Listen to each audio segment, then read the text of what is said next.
running down the lane. Sowers is back, reaches up, and it's a grand slam for De La Salle. All alone. Scott got it. Great look by Coach Stick to break down the defense.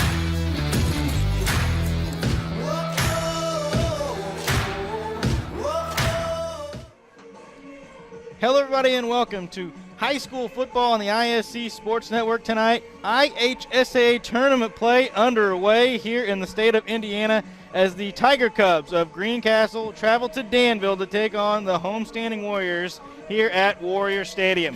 Thad Van Duner and Mike Walensky with you here tonight. A little bit chilly, a little bit rainy. It's playoff football weather, right Mike? It is. It's great weather for both ball clubs because both ball clubs are on a mission. Greencastle comes into today's game 8-1, and Danville is 5-4. And Danville made a run last year to the semi-state. It'll be a great opportunity for both these ball clubs to try to survive and advance tonight. For the Tiger Cubs, as Mike mentioned, 8-1 in the regular season. Their lone loss to a ranked Northview squad in 4A, who finished the regular season undefeated. For Danville, a little bit more of a struggle for them, 5-4 in the Sagamore Conference for them, but they've really started to put things together later in the season underneath Coach Woods. Yes, this is a very interesting matchup for both ball clubs. For Coach Meyer in his second run at Greencastle, he's 0-4 against Danville, and there's nothing better that he'd like to have for his ball club to continue this torrid streak and win their 9th ball game of the year. For Casey Woods, boys, he's done a tremendous job since taking over this Danville program, and his team has been up and down simply because it's young. In fact, both ball clubs are very young. Greencastle comes into tonight's game with 10 seniors, and the Danville Warriors have 12 seniors. And both ball clubs are very unique because they both have some outstanding individual play, and as a team, Greencastle's really come together. That loss to Northview, it was in bad weather conditions, so you can't really say that it was a blowout victory because the weather really changed. As it has a situation tonight, we've got a lot of rain coming down. Hopefully, as this game progresses, it'll kind of slow down. Our game tonight is brought to us by the Farmers Bank. The Farmers Bank, my bank for life, and Indiana State University. Find your blue. As we mentioned, sectional action and tournament action underway tonight. This is sectional 30 here in Class 3A. A couple other contests going on in this sectional. South Vermilion will be at Tri-West. Sullivan, the Arrows, traveling to West Terre Haute to take on the Vikings of West Vigo. And Monrovia will be at Brown County tonight. The way the bracket shakes out here in sectional 30, the winner of this contest will play the winner of South Vermilion and Tri-West. On the other side of the bracket, the winner of Sullivan and West Vigo will challenge the winner of Monrovia and Brown County. Those will be your semifinal matchups next week, with the sectional championship game slated for that first Friday night in November, November the 2nd. All right, Mike, I know that you were talking about this all day. You and I have communicated as well. And when you get to tournament play, not that you throw everything out the window that you had in the regular season. You build up for this moment, but it really is, it's one and done. You've got one shot. You've got to play your best game when your tournament life is on the line. There's no question about it. Not only do you have to do it on the field as far as the players are concerned, but the key matchup really will be between Coach Meyer and Coach Woods. I think it'll be a chess match tonight, and that'll be because the conditions on the field with rain and wind, and you're trying to survive and advance, they may have to make some critical choices in this ball game. And the fact of the matter is that with 3 timeouts in both halves, I think both coaches need to use those because there's going to be a lot of energy expended by both ball clubs tonight. We're going to take one quick break here on the pregame show. When we come back, we'll have you set up for kickoff, and we'll get you all the keys to the game from my partner, Mike Walensky. This is the IHSAA Football State Tournament right here on the ISC Sports Network. Food, shelter, fast Wi-Fi. It's all we really need. Good thing Endeavor has the fast, reliable internet it takes to power all the Wi-Fi hungry gadgets in your home. All at once. With speeds up to 10 gig, get smooth HD streaming video, gaming, music, and surfing, all with no waiting, no buffering, no kidding. Call or click WeEndeavor.com and upgrade to Indiana's fastest internet today. I don't think of this as a high school weight room. It's more like a high school classroom. I'm learning how to manage my time here. I'm learning that it's important to have goals and that it takes persistence and commitment to reach them. I'm learning that the best way to lead is by example. Indiana High School Sports. They're more than just a game. Come and see me play.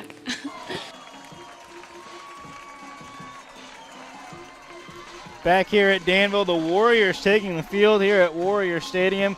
Danville hosting Greencastle tonight. The Tiger Cubs traveling up here 8-1 on the season. They are number 9 in the AP poll and number 13 in the coaches poll here in 3A. Our game tonight is brought to us by the Farmers Bank, my bank for life, and Indiana State University. Find your blue. All right, Mike, we kind of set up kind of what the expectations are here in postseason play, but what are your keys to this specific game here tonight? Well, because of this ball game and the weather conditions, I think the most important thing is going to be field position. Granted, there's going to be turnovers in this ball game, but I can tell you this. If you turn the ball over deep in your zone, it's trouble. So field position is going to be very important. Whoever wins that battle has a chance to win the ball game. Moody Blues. Damon Moody is a fantastic running back for the Tiger Cubs out of Greencastle. 225 carries, 1,421 yards on the year. He averages 6.3 yards per tote with 12 touchdowns. But more importantly, I think, is his ability to play defense. At defensive end, he has 11 sacks this year. In fact, Greencastle Tiger Cubs come in the ball game, 33 sacks are really good. And the last thing is who can run. Whoever can run the football tonight, whoever can win the battle in the trenches, probably is going to win this football game. The key for Danville to win this football game is to establish the run, and certainly if they do that, that opens up the passing game because they've got a gunslinger back there, and Ben Slayton, you take a look at him, number 11, he's outstanding. Slayton, the talented quarterback here at Danville. Also, Mike, I love the Moody Blues reference right there. We'll maybe get a little rock and roll history as we come later into this broadcast. A quick reminder, too, for all the viewers out there is that last time these two teams matched up was last year in the sectional championship game, November 3rd, 2017, a Danville victory, 44-0. And, Mike, I'm going to say that Coach Meyer and the crew probably remember that one and probably want to, equal some revenge tonight. No doubt about that. They've probably thought about this for a long time. But for Casey Woods and his ball club, I think the incentive is, for the first time ever in school history, this could be a chance for the Warriors to win 3 straight sectionals. And that's a motivational tool for this ball club. Plus the fact that they've got some guys coming back out of injury, including number 9, Dutra. Ethan Dutra will be coming back at linebacker, and they need that. Depth will be very important in the outcome of this football game. Danville is going to receive the football here and get it underway here as Greencastle is going to boot it away. And as Mike mentioned, Danville looking for their 3rd consecutive sectional championship. They have gone back-to-back 3 times, but they have never pulled a three-peat here in postseason play. The kick is away. Danville is going to receive the kick at the 6. He's across the 15 to the 20, cuts up the middle, across the 25. We'll put him down at the 27-yard line, and that's where Ben Slayton and the crew is going to take over here for Danville. Good job on coverage there by Brock Carrington, number 23, the 6-foot sophomore that came up with the tackle. Now the kicking game is about even in tonight's ball game, so that couldn't negate things, but this the ability to run the football will be very key for Danville. Starters for the Warriors, there you see it, quarterback Ben Slayton, Schubert in the backfield, wide receivers Broderick, Thomas, Jones, and Dawson, and up front Thomas, Whitcomb, Morton, Marr, and Douglas. First pass incomplete there for Slayton, and let's revisit Slayton's statistics on the season. He is 109 and 191. Now we'll make it 192 after that incompletion. 18 touchdowns, 6 INTs for Slayton. Slayton was looking for Connor Jones. He's a very difficult matchup on the outside at 6'4", as they just drew the Tiger Cubs off sides. They'll get an additional 5 yards there. Slayton's really good, but I think when you talk to Casey Woods, what he'd like to do is have Schubert carry the ball about 25 to 30 times tonight. Schubert has 8 touchdowns on the year and 728 yards, so they've got a solid running game. Tiger Cubs will line up in a traditional 4-3 set. Matthews, Wood, West, and Moody across the front. Saban, Bowman, and Meyer, the linebackers, and in the defensive backfield, Sanders, Costin, Fate, and Campbell. Screen pass there was completed for Danville, but basically 0 yardage gained on the play. Great play by Meyer. Number 15, the outside linebacker, came into today's game with 48 tackles. He read that play. Otherwise, that's a big gainer for Danville early on in this ball game. 3rd down, they're right at the chains, 3rd and 5. Slayton's going to go out of the gun. He's got 3 receivers to the right side of the formation, 1 to the left. He's got it back to his left in the backfield. Slayton back to pass across the middle. High throw and incomplete. That was intended for number 1, Connor Jones. And that's going to set up 4th down, and the special teams unit coming out for Danville. Costa, number 10, was defending on the play, and the ball was thrown a little bit over the top of Connor Jones at 6'4", primarily because of the pressure up front by Greencastle. They do a really good job. Wood, number 56, and Saban, number 63, did a really good job of pressuring the quarterback there, forcing the punt. Slayton has double duties here tonight as the punter as well for the Warriors, so he's back deep. 2 return men back for Greencastle. A man comes off the edge, a little bit of pressure. A high kick, but it's out of bounds, and we're going to see where they're going to mark it. The official's going to step forward now, and he's going to mark it at the 40-yard line, so the Tiger Cubs are going to take over with great field position. Talked about field position, how important it is. So, that said, Greencastle's defense wins the battle, number 1. Number 2, their special teams wins the battle because Slayton is not able to get the foot off the front of his leg. It goes off the side of his foot, and it dribbles out of bounds at the 40. And this will be our first opportunity tonight to see Braden Baxter, the quarterback for Greencastle. Just 5 touchdown throws on the season, 4 interceptions. As Mike mentioned, it's going to be a highly running attack here tonight for Greencastle. Inside handoff there, and he's dancing at the line of scrimmage, and he's going to be taken down right there. And that's Dutra coming up and making the tackle. He was injured for a couple weeks, out of the lineup. He comes back in. He gives them some size and some attacking ability at the point of attack. Good job by this young linebacker. We'll get to the rest of the starters here for Greencastle. Up front on the line is Herrera, Saban, Wood, and Cooper. Moody had that carry there. He's the running back. Costin, Campbell, Sanders, and Bowman, your receivers. Bowman the tight end, but they will flex him out occasionally in the passing formation. Bowman lined up that time in the backfield, gets a block, and Moody's going to go for a couple of yards. He's inside the 40 to the 37. Carson Waddell, the cornerback, came up and made the tackle for Danville, and you can take a look at this, Thad, how slick it is. It's very difficult to turn the corner here in tonight's ball game as the Warriors defense swarmed all over Moody there. 4-3 look for the Warriors as well. Skinner, Lynch, Adams, and Thomas up front. The backers, West, Deaton, and Wynn. Defensive backfield, Waddell, Wooten, Broderick, and Zane Thomas, the other corner. Luke Wooten is a good one. He had 19 stops against Western Boone. You don't always want to have that safety make that many tackles, but he's awfully good. Look how slick it is. And Baxter was trying to roll out to his right, lost control of the football, decided to just jump on it. Probably a good decision in these wet conditions. That's going to set up 4th and long now for Greencastle. Steve Thomas, number 53, who plays both ways, got into the backfield very quickly. In fact, Thomas's matchup on the offensive side with Damon Moody, who will play linebacker for Greencastle, will be a key matchup for the Danville Warriors and the Tiger Cubs at tonight's ball game. One receiver back deep for Danville. Booted away. Little bit of a knuckleball. It's going to take a big hop. Now inside the 10, it's going to roll down. It's going to be down at the 6-yard line, and a nice punt there for Greencastle. Field position game going in their favor early. There's no doubt about it, and you've got to be careful in terms of snapping the football. Danville, with that passing attack from time to time, runs out of the shotgun. The question is, will Coach Woods run the football and put the quarterbacks Slayton right under center? He may not, but you got to be careful because it's really slick there, and you're snapping the football in the shadows of your end zone. And you can see Slayton has the pouch around his waist. He's keeping his hands dry and warm as long as possible before he's got to receive the snap out of that shotgun. The strength of the defense for Greencastle in the middle, the linebacker Gavin Bowman. We talked about him being a tight end, but he's really good defensively in the middle. They're very strong up front. Inside handoff to Schubert there, and he's across the 10. He's out to the 12.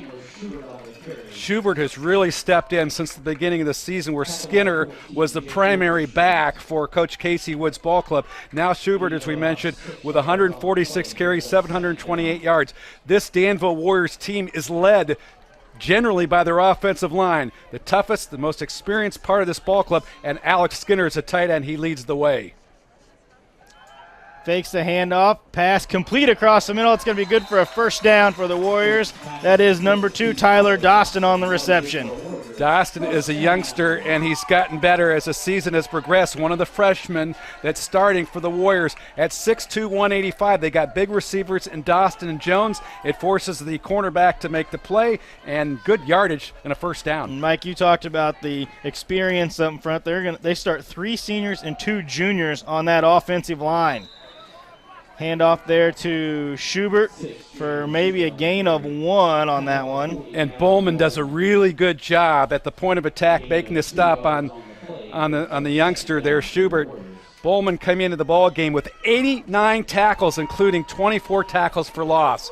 He's a game changer. You talked about Bowman lining up at wide receiver. He goes 6'5", 230 in that middle linebacker spot, and Schubert, again, nothing doing there with a run attack for the Warriors. Great penetration there by Saban, number 63. He has 43 tackles coming in the ball game and 9 tackles for loss. They've been really good at the point of attack defensively. And you got to expect a guy named Nick Saban to kind of be at the point of attack going after the football, right? Yeah, no doubt. He doesn't like to lose.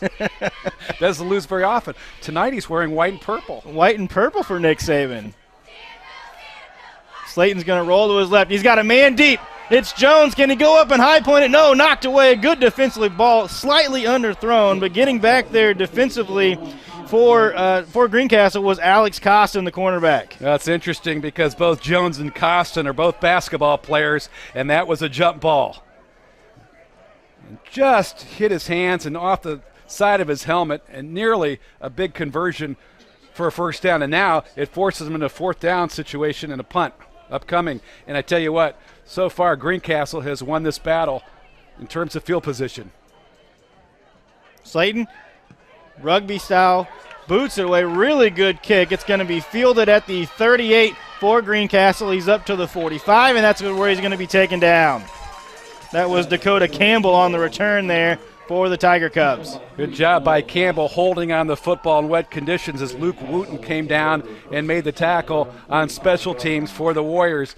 And again, nice punt this time by Ben Slayton to turn the field position around slightly. They still have great situation at the 45. Second time now that we've seen the Greencastle offense. Baxter with a little bit of an issue on that 3rd and long that we saw earlier. See if he can get that under control. 3 wide receiver set here for the Cubs. Inside handoff there to Moody. Moody across the 45, still pushing the pile out to the 49-yard line. They do have some size in terms of the Tiger Cubs. Trey Wood, number 73, though he was not actively battling on the inside there. You can tell how big he is. He's 6'6", 240 pounds. There's some good blocking up front by maybe the smallest guy on the offensive line, Mickey Cooper, number 61, who's just 5'8", 200 pounds. 2nd down and 6 here for Greencastle. Baxter takes a snap, looking to his right. Now he's under pressure. He's going to run. He's going to be taken down. I think he got back to the original line of scrimmage to set up 3rd and 6.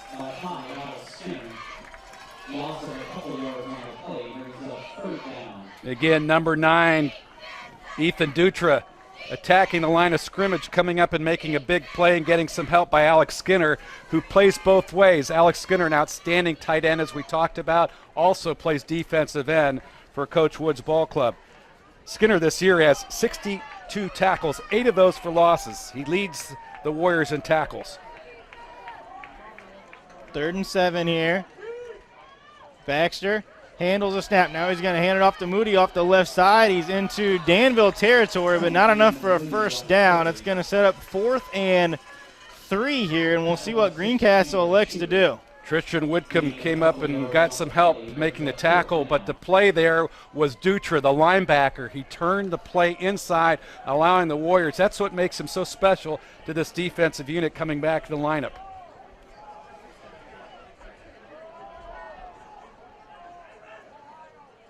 Greencastle looks like they are going to boot it away. Takes the short hop on the punt, or on the snap, I should say.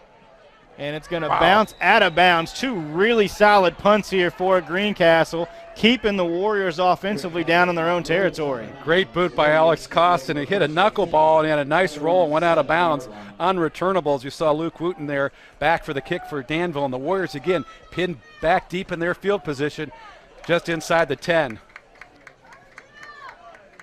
Just one first down so far offensively for Danville, their third possession already here. We still have 5 minutes to go in the first quarter here. One of the things that's been interesting so far with Casey Woods is they have not been afraid of throwing the football on first down.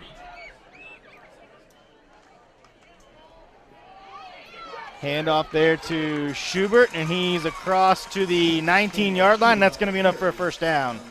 And forces Jake Overstreet from that safety slot, number 14, to make the tackle. He's just 5'1", 130 pounds. He's a junior, and Overstreet had 25 tackles coming in this ball game. Smallest guy on the field, maybe the toughest for the Tiger Cubs. At Indiana State University, you'll find mind-expanding classes run by the most passionate professors around. With 100-plus majors, what are you waiting for? Find your blue at Indiana State University. Schubert grinding for yardage there, and he's going to get out near the 30-yard line on that one. Costin came flying in, number 10, and Schubert put his left shoulder in there. As you take a look at this one, got by Costin right there, got an extra couple yards. That's a real positive thing. And Danville does just a great job of spreading out the offense. Just 6 guys in the box right now for Greencastle, so they're about even, 6 against 6 with the tight end blocking. Gain of 9 on first down, and he's going to have enough for a first down here as he's across the 35 to the 36-yard line. Chandler Schubert once again. Well, a nice read by Schubert of cutting that one inside. If he goes to the edge, he's probably going to be wrapped up, but he cuts inside right there. There's a nice block by 67 for the Danville Warriors. That's Whitcomb, the left guard. Guy like Chandler Schubert tonight, Mike. Cold, wet, rainy, still going old school with no gloves back there in the backfield.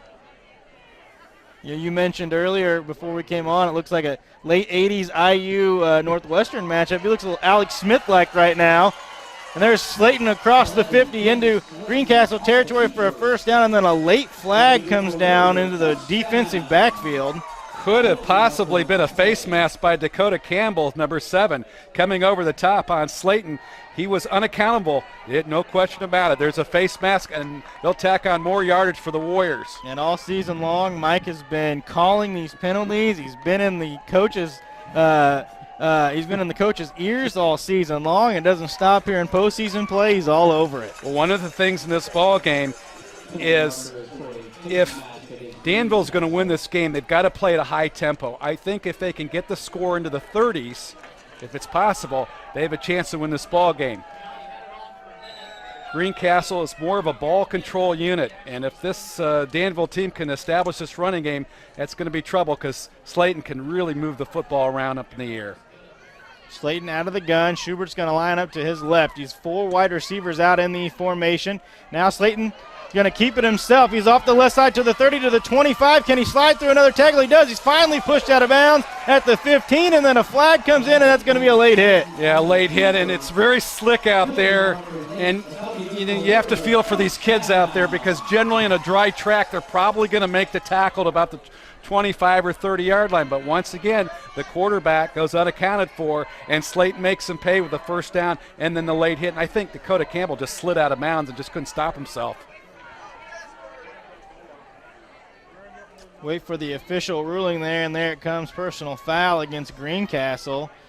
And I believe from where the ball was, it'd be half the distance to the goal, so it should put him about the 7.5-yard line here for Danville. Yep, I think that's a good call. I think he thought about pulling his arm back, but he just had an instinct. Swung his right arm across his shoulder, knocked him down. So first down and goal to go here for Danville from the 7-yard line. Slayton out of the gun, handoff to Schubert. No, he's going to keep it himself. Dancing around, and he's into the end zone for a touchdown. Great job of calling the offense by Casey Woods, the head coach and offensive coordinator for the Warriors. They were not expecting the quarterback to handle the football. Great job of selling it by Schubert, the running back, and then Slayton takes it into the house for 6 points for the Warriors to take the lead. So they finally got the offense cooking the third time that they had the ball, and they score the first touchdown of the night. 3:12 to go here in the first quarter. Point after attempt is up, and it is good, and the Warriors get out up front early, 7-0 over Greencastle.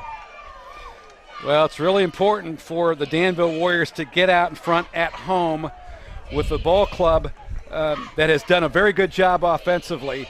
And tonight in this sectional ball game, scoring is very important.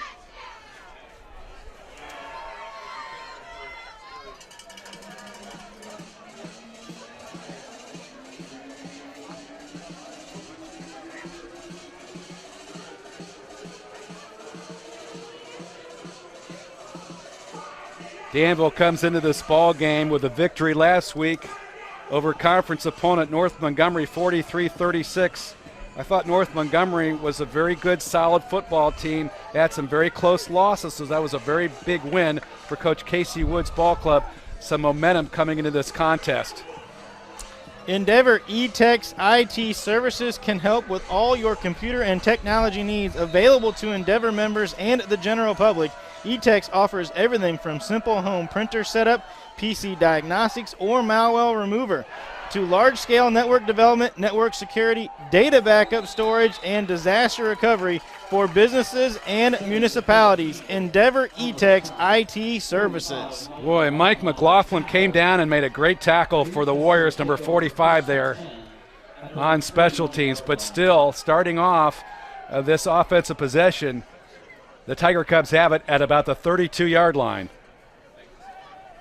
Baxter, Thad, has thrown the football 83 times this year. 5 touchdowns and 4 interceptions. At some point early on in this ballgame, he's got to put it up in the air to keep this defense honest. They're putting 7, 8 guys in the box and really attacking the line of scrimmage. He's going to go out of the gun here once again. He's got 4 receivers, but he's going to hand it off here to Moody. Moody to the 35-yard line, and that's where he's going to be taken down. Damon Moody is an outstanding running back, and he gets cut down again by Schubert, who's now playing on the inside half. The linebacker, number 6, plays both way. So with Schubert and Dutra making plays, that's key. And then Broderick, the safety, is coming down inside, and that's causing some more problems blocking for the Tiger Cubs early on. And Moody steps off the field. He's injured. And as you talked That's about bringing those guys up, Danville's less and less with a deep safety here, and they're bringing more guys into the box nearly every snap. Baxter out of the gun, inside handoff there, and nothing doing, and the defensive line for Danville all over that one. Not only that, but Schubert does a great job of sliding in behind Thomas, 53, to make the tackle. Schubert and Dutra have been really key in terms of this defensive unit here tonight. That was Andrew Fate on the carry for Greencastle, number 25. He's a senior, 5'7", 150, coming in to replace Moody. And with Moody out of the ball game, maybe besides Fate, Bowman, number 40, becomes even more important part of this offensive unit. And there he's going to line up in the backfield. Baxter, he's going to hand it off to Bowman. Bowman off the right side, and maybe gets a couple after he moves the pile a little bit. That's going to set up 4th and 6 for Greencastle. McLaughlin, Whitcomb, and Alex Skinner, number 5. Alex Skinner comes in and makes the tackle. They're playing very well defensively as a unit for Casey Woods Ball Club in this sectional ball game. Costin back to punt it away here for Greencastle.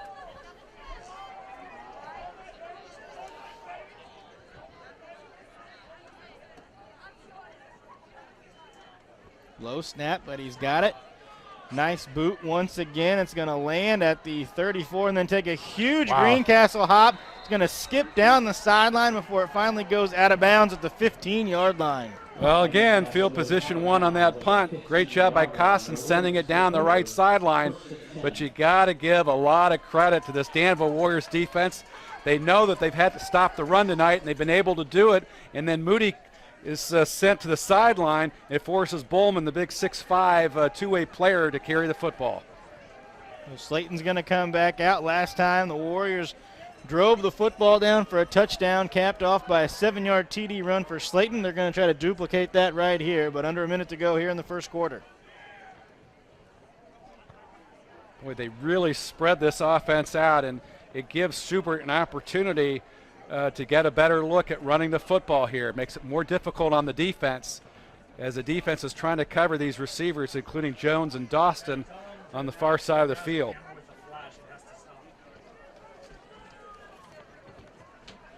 Slight delay here as we get set.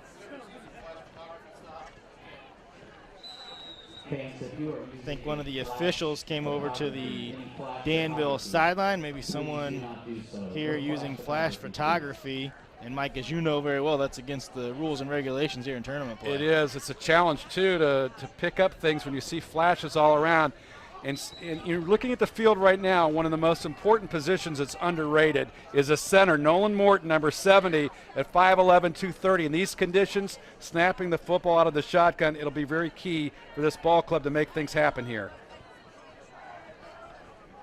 Officials conferring there on the field. It's the line judge coming in, and now it looks like we're going to get underway. This has been a really good quarter so far for the Warriors.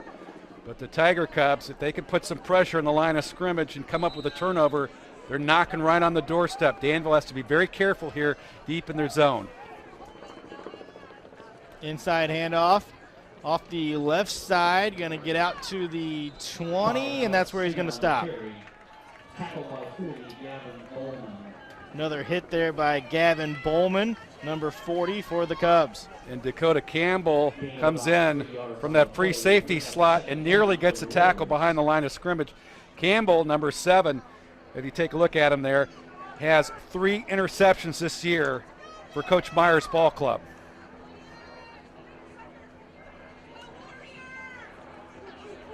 Slayton taking his time out of the gun here.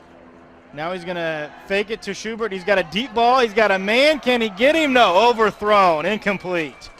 Broderick has the most touchdown receptions this year for the Warriors, number 18. Wide open down the seam, and the ball slightly overthrown by Slayton. Again, offensive line doing a nice job, the most experienced part of this Warrior ball club. The ball overthrown just by a couple yards as they had beaten the defender down the right sideline, number 6 for Greencastle. That's Tanner Sanders. Pretty good time there for Coach Woods to dial that one up. Running the football, having success, get that defense kind of creeping in, and then try to hit a deep one. Thad, there's soft coverage by the defensive backs here so they can lay the football out here just like that. Swing pass out to Schubert, blocking outside by the receivers, but a flag comes in, and Schubert gained enough for a first down to the 27. I think that's going to be a hold on the outside against number 1 Connor Jones. Good call, Thad. Connor Jones was locked in on Costin, the defensive back. He was holding him, had his arms outstretched, and perhaps had his hands on his jersey. Here's the pass play there. Good call, but there's Jones right there. There's the hold. And unfortunately, they're going to take it back. And as you can always tell, you get those hands in there, but as soon as the defender tries to move away and you tug on the jersey right in front of the official, that's when that hanky comes out.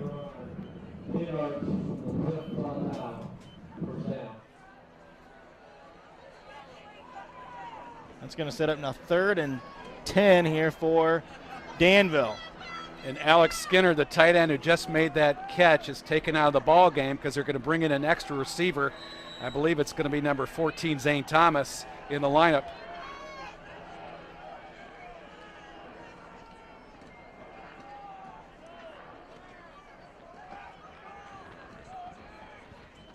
Slayton out of the gun, under a little bit of pressure. Now he throws, and it's high and incomplete. Pass intended once again for Broderick there across the middle. He had some pressure there. I believe it was Alex Costa, number 10, who was blitzing from the outside, but he had time. He's just been a little bit high tonight in releasing the football. And this is a win for Greencastle, as if they can get this punt off, chances are they'll have great field position. Slayton back, standing at his own 2-yard line here. And he drops the snap, gets the punt away, Short punt. It's going to roll. Gets a couple of extra yards, and it's going to be down at the 32, and that's where Greencastle is going to take over. Wow, a tremendous opportunity for Greencastle. And you can't fault Slayton. The ball was snapped just a little bit low, and he couldn't handle it because there was a lot of pressure there. I'm telling you, number 15, Meyer, was in on the punt there, nearly had a block. So he had to, number one, keep his eye out on the pressure and then deliver that football downfield. And this is a good opportunity for Baxter and company. See what the Tiger Cubs dial up here offensively. Baxter's going to go out of the gun here again. He's got 3 receivers lined up to his left. That's Bowman in the slot, the tight end, and Moody back into the game. He's going to be taken down after a gain of 1. And again, McLaughlin comes in, and Dutra, that defense is doing a really good job. And also in there, number 38 for the Warriors. That's Chase Lynch, one of the defensive tackles. Lynch came in the ball game. He has 3.5 tackles for loss. That's going to do it for the end of the first quarter here. Danville, the Warriors, leading Greencastle 7-0. This is IHSAA football on the ISC Sports Network.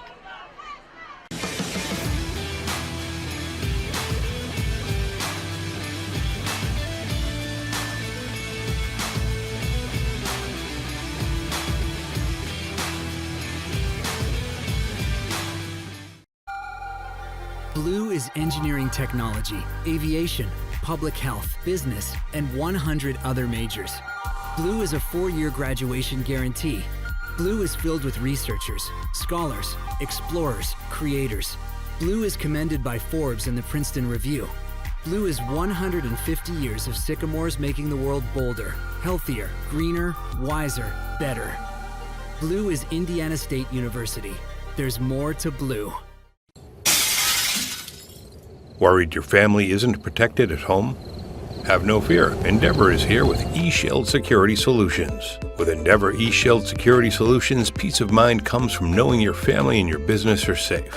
We also provide internet, television, wireless, and telephone services with outstanding local support. Give us a call or visit weendeavor.com to see if you're in our service area. Endeavor Communications. Technology for real people. Back here at Danville High School, where the homestanding Warriors have a 7-0 lead over Greencastle, but the Tiger Cubs already deep in Warrior territory here, looking to knot this game up. And Mike, pretty interesting first quarter. Both offenses have had the ball a couple of times. We finally saw Danville punch one in. Let's see if Greencastle can settle in, knot it up. Greencastle's challenge still is they have not been able to run the football, and now they have a chance for Baxter on 2nd and long, maybe to throw the football for the first time in this ball game, run a little play action, and catch the Danville defense off guard. They've got 9 guys in the box, maybe 8 now. Baxter's going to roll those right. He's under pressure, gets the ball away. The pass is complete. He's going to be taken down. They'll say that his forward progress took him to the 22-yard line, and we'll see how close. Now they're going to mark it at the 23, just a yard shy of the first down marker. Campbell makes the reception, number 7. That's his 13th of the year. Broderick was the defender, and Broderick not only is a great receiver, but defensively he's done a nice job this year. He leads the Warriors with 5 interceptions. 3rd and short here for the Tiger Cubs. This might be 4-down territory regardless if they don't pick it up here. And Baxter, for the first time tonight, is going to go under center. I formation behind him. Baxter's going to hand it off to Bowman, the big man, chugging along, pushing the pile, and he's going to have enough for a first down. Smart call by Greencastle. They go with the size right over the left side, and then Baxter, the quarterback, went towards the pile. And nearly a late hit there. They look at Baxter come pile on from the backside, and then he gets off the pile quickly. And the referees hold on to that. But it's a first down for Greencastle. That's a big one. Throwing the footballs will be very key tonight in certain situations for Coach Meyer's ball club. And we mentioned it earlier, the big man, Gavin Bowman, the senior, 6'5", 230, but very versatile. He can line up in the backfield, line up at tight end. He also is going to play linebacker tonight. They pitch it outside to Dakota Campbell, and he's going to gain maybe 1 yard on that run. Great job by Luke Wooten, number 23, for Danville coming up with a play. They did not block the outside there, and you can see Wooten coming from the backside to make the tackle as number 4 For the Danville Warriors, Carson Waddell, the cornerback, was also there. And you've got to block on the outside. If you can't do that, you can't run the football. Second and long now for Greencastle. Really the first time we've saw them try to use the running game to get outside with a pitch play there. Baxter, inside handoff to Campbell, and he's going to be stuffed, and a loss of a couple there. Warrior defensive line into the backfield in a hurry. Well, a guy that doesn't have a whole lot of stats, because an all-stater last year is awfully good, is Caleb Marr, number 72. He plays both ways, 6'2", 250 pounds, and that time he did a really good job standing up the blocker, taking a look at him. He gets the tackle, but he also got the blocker and just pushed him back. Great job by Marr. 3rd and 12 now for Greencastle. Baxter gets the play call from the sideline, takes it into the huddle. 4 wide receivers out there. You see Bowman in the slot to the right side. See if they try to utilize the big tight end here. Baxter looking to throw under pressure, and he's going to be sacked. Dutra, again, the linebacker on the blitz. Had some help by Marr making the push up front along with Thomas, 53, and he took him down quickly. That's a big play by the Warriors defense. It's early here in the second quarter, but we've said Ethan Dutra's name a lot already tonight. Greencastle here going to line up for a field goal attempt.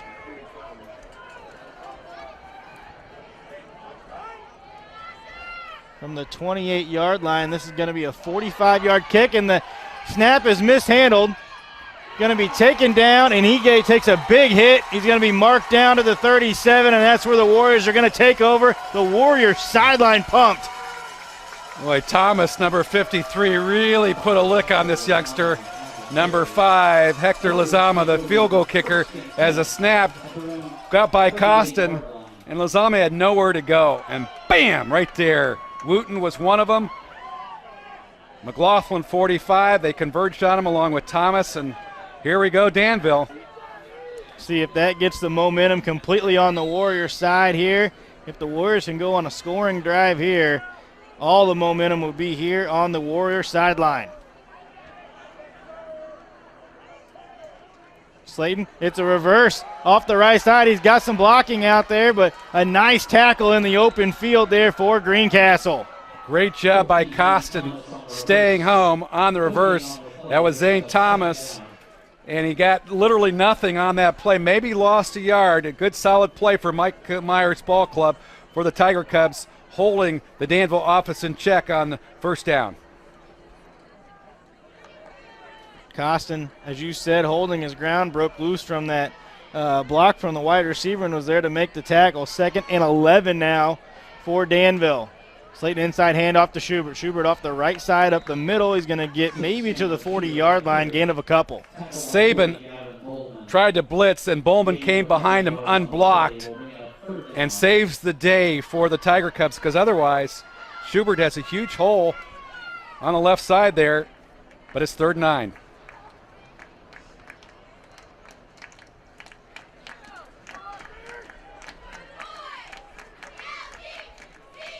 Slayton out of the gun. He's going to hand it off to Schubert. He's got a lot of room off the left side. He's across the 50. Slides through a tackle. He's to the 30, to the 25, to the 20. Stiff arm. He's going to be taken down inside the 15. Big play for the Warriors. And that battle was won up front, Thad. It was the offensive line that really created some activity at the point of attack.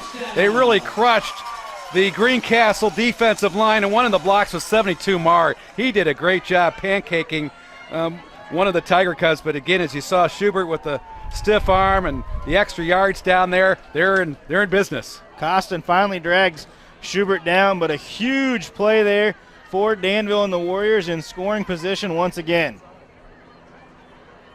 Well, looking at the last couple plays, it's no wonder that Marr was the All-Stater last year. He is really, really good at both ends of the line of scrimmage for the Warriors. Barely get the snap off. They hand it off to Schubert. He's inside the 15. We'll call him down at the 13-yard line, so a gain of a couple there for Danville. Bowman again comes up and makes a tackle along with Wood, number 56. Wood had 21 tackles for loss this year for the Tiger Cubs. But again, Danville running the football, the offensive line the core of this football team is really leading the way for Danville. We talked about the weapons that Slayton has through the air. He's been prolific through the air this season. It's all on the ground so far tonight for Danville. And that's what Casey Woods wanted to do. They wanted to run, I think, 75% of the time and let Schubert lead the way. He's done it tonight. There he is again. Pitches it out to Schubert, slides through one tackle, and he slides through another. Can he get to the goal line? He does. Touchdown, Danville. Great job of running, some missed tackles in the backfield, maybe because of the weather, just maybe because of the strength of Schubert. But again, Casey Woods wanted to run the football 25 to 30 times with Schubert this year, and he gets himself another tackle. Look at that breakthrough right there, that Saban 63 blitzing. He slips right by him, and then he's into the end zone as Meyer can't hold on to him. 13-yard touchdown run for Schubert. That's his 9th rushing touchdown of the season. Puts the Warriors up 13-0. Kick up, kick good. Make it 14-0. Danville here midway through the second quarter. They lead the ranked Greencastle Tiger Cubs here at home.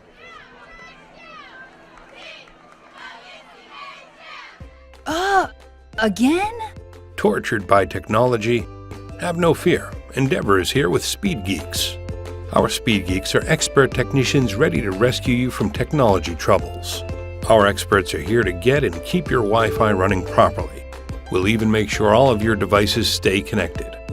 Give us a call or visit weendeavor.com to see if you're in our service area. Endeavor Communications, technology for real people. Back here at Danville where the Warriors lead 14-0. A reminder right now on the ISE Sports Network app, We Are EC, the untold story of East Chicago basketball right now through the month of October. You can download this documentary for just 99 cents. We Are EC.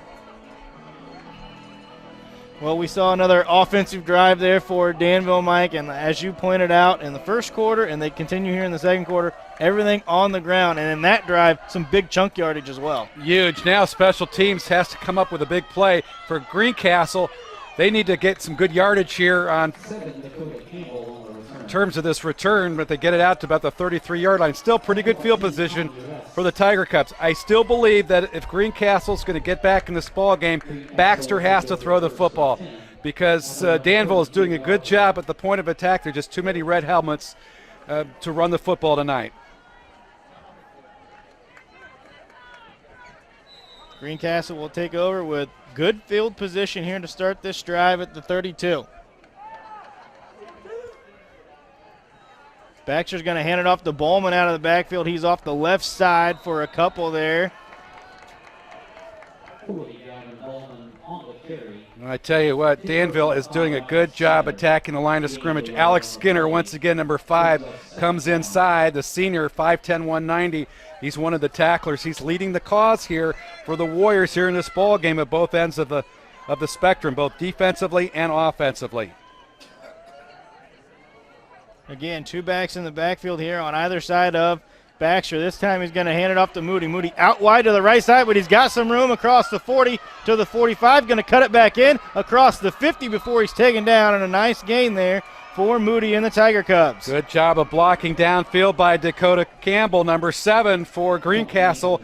That time Danville was not able to cover the edge. They got upfield a little bit too far, and Moody did a good job of reading that one. As you see Campbell blocking on Broderick, number 18, and Campbell does a good job of reading that play and getting good positive yardage. First down now for Greencastle, and we talked about it on the last possession. They went outside. That time they go outside to the right side of the formation. Maybe that's where Greencastle will find a little bit more success with the Warrior front 4 really pushing against their offensive line. Yeah, it's going to be very difficult to run inside against Danville tonight. Mar's doing a really good job. 72 is a very difficult guy to block up front for the Danville Warriors. As you take a look at 72 up there, he's playing either on the nose tackle, on the center as a nose tackle, or as a left defensive tackle with all 4 hands there. Baxter looks to his left. Throw completed to Campbell. He's going to dance across and be spun across for a couple of yards, and then a flag comes in late from the side judge. We'll see what that's going to be whistled for. The reception, as I mentioned, Dakota Campbell from the slot receiver position. Again, it looked possibly like a face mask because Broderick looked like he got his arm around the helmet, I think. I'm not positive. I think that's going to be helmet-to-helmet contact ruling there, or targeting. In college, you would refer that to targeting. Here you take a look at this one. You got to throw the football as they do. Baxter, good job by Campbell. There's Broderick bringing him down. I'm not quite sure. Maybe right there, Dutra, with the late hit, possibly. I think it might have been Dutra on the third hit there as Broderick kind of spun the runner around. So that's going to move Greencastle up to the 30-yard line. So 15-yard penalty, 1st and 10 now for the Tiger Cubs. Again, 2 backs in the backfield, handed off to Bowman. Bowman off the left side, and he's going to pick up 4, maybe 5. You got good yardage as Thomas came up 53 to make the tackle, along with Schubert.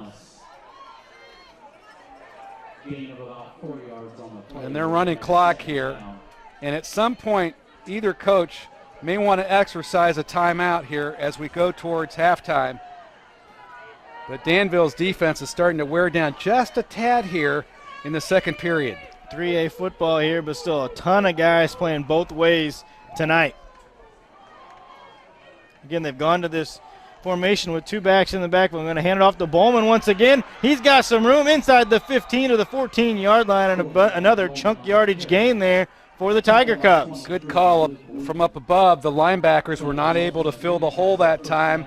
As you take a look at Bowman off the left side, got through Marr, and gets good positive yardage. Going to mark that ball down at the 14, and that's where it's going to be 1st and 10 here, nearing 4 minutes to go here in the first half, with Greencastle trailing by 14, needing some points on this drive. Baxter's going to keep it himself. Not much doing there off the left side, maybe a gain of 1.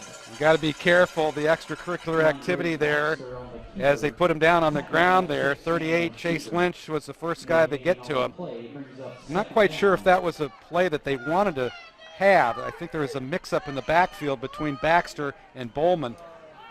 But yet they did get some positive yardage here, and as you see, the clock continues to run. Baxter takes the play call there to the huddle once again. See if they try to utilize Bowman here. He's been the heavy-handed runner here on this drive. No, it's going to be Moody off the right side. Can he get outside? No, he's going to be taken down. Schubert did a great job of getting his pads down and making the tackle as they used Bowman in the backfield as a lead blocker there. But this youngster, number 6, does a really good job of getting his pads down. Let's take a look at this one. Look at him down there and got him at the legs. If he doesn't get down low, chances are Moody is going to run that football towards the goal line and a touchdown for the Tiger Cubs. So in pursuit there, it was Schubert setting up 3rd and 10 now for Greencastle.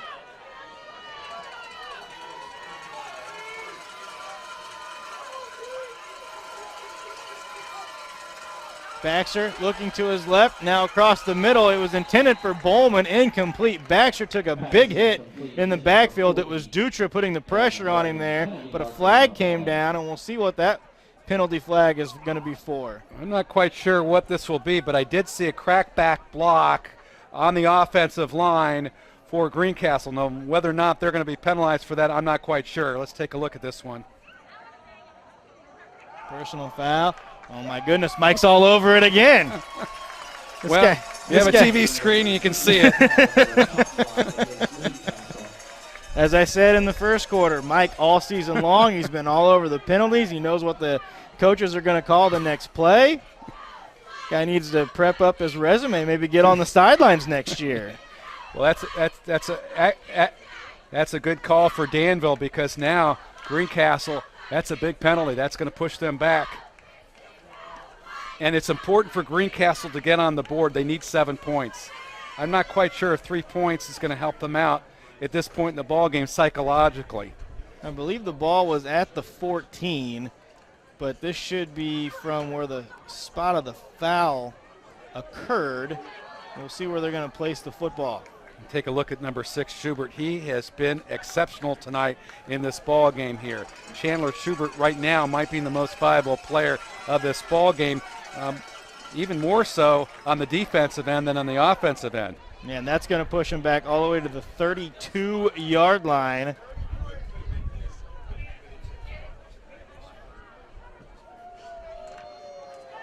And now that's going to be 3rd and 35.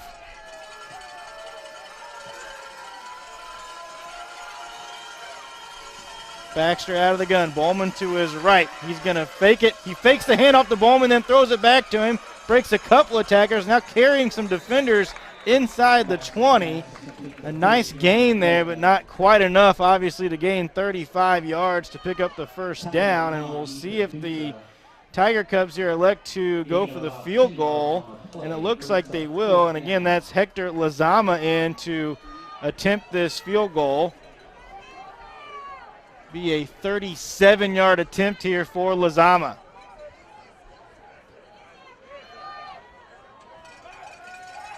Snap back to Costin. Kick is up. A lot of leg, but it's going to be wide to the left. Boy, he hooked it way to the left side, and wasn't quite convinced that a field goal was important here for Greencastle from a psychological standpoint. They need to get the ball in the end zone. They weren't able to finish in the red zone. The big crackback block really cost them there, and this is a huge win for Danville. So Danville will take over offensively at the 20-yard line.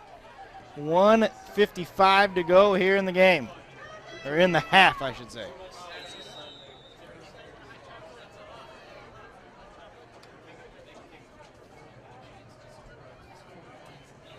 Slayton out of the gun. He's going to look through under pressure, and he's going to be taken down. He lost the football. It's loose on the turf. I believe the Warriors got it, and they do.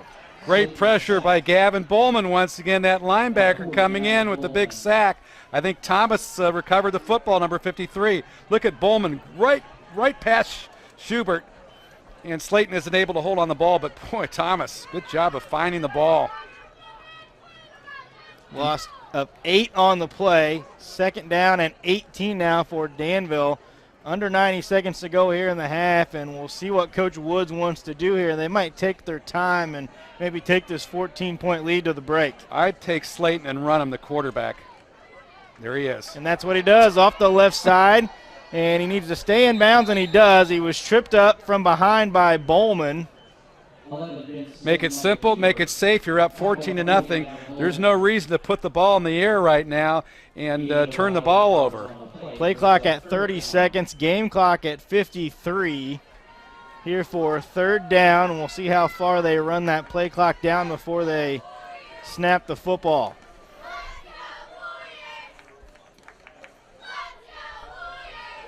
Now 14 seconds on the clock, and yeah, I think they're going to take this all the way down. Maybe hand this one off to Schubert or keep it in Slayton's hands and then go to the locker room with a 2-touchdown lead.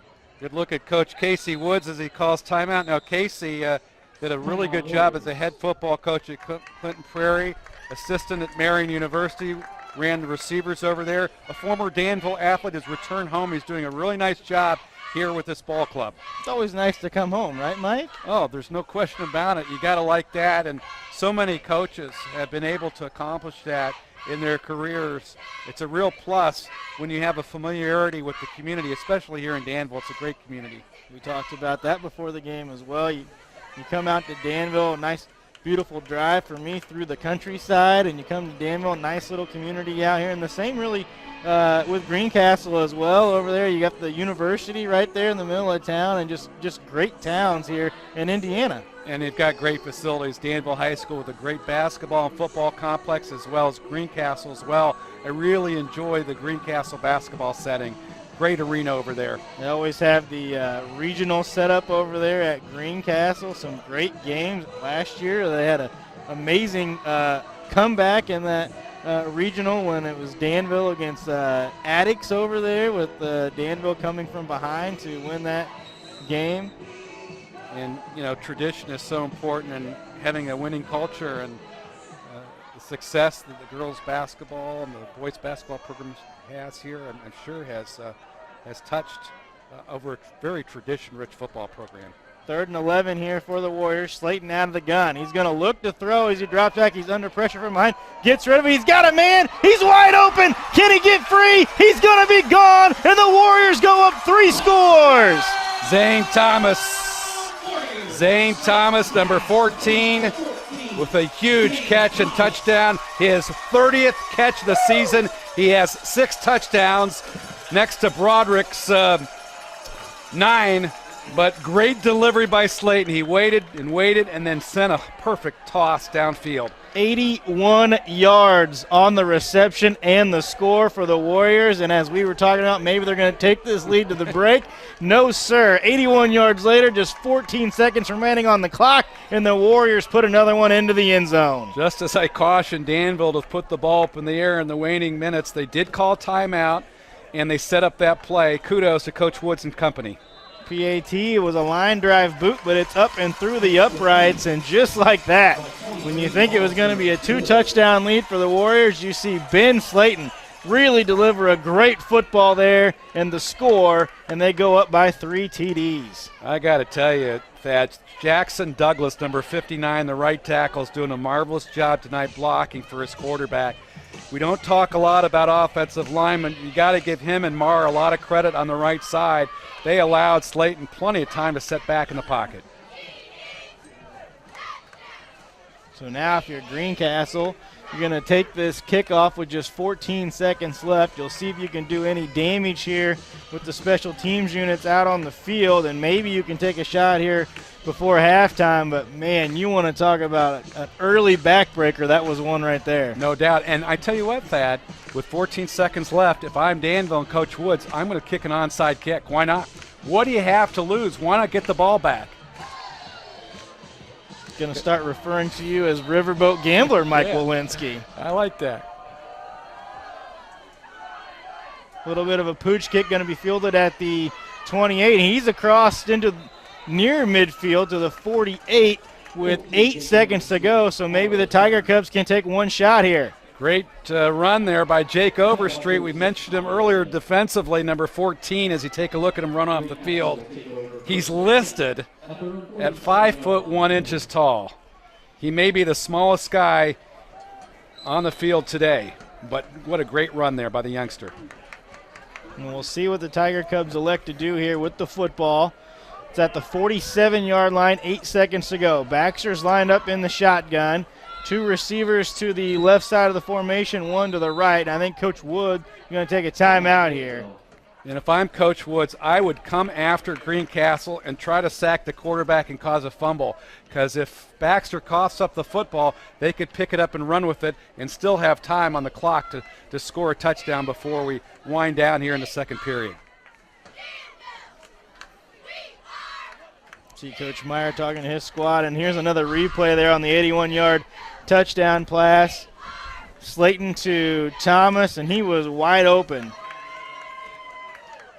I think that's a big factor in this ball game, is the ability for Danville to throw the football, because Greencastle has challenges. They don't often throw the football. They're more of a ball control offense. And Danville, with that running game with Schubert, really opened up the passing game here today. But again, kudos to that offensive line. Coach Woods did talk about the fact he felt like his offensive line had the most experience. That was the strength of his ball club. Most leadership is what he mentioned to you. And we talked about earlier, 3 seniors, 2 juniors up front for the Warriors. And so far tonight, that has been a big difference. It's paying dividends. Now, can Greencastle protect Baxter? And on the flip side, can Danville get to Baxter here if he's going to throw the football and have him cough it up?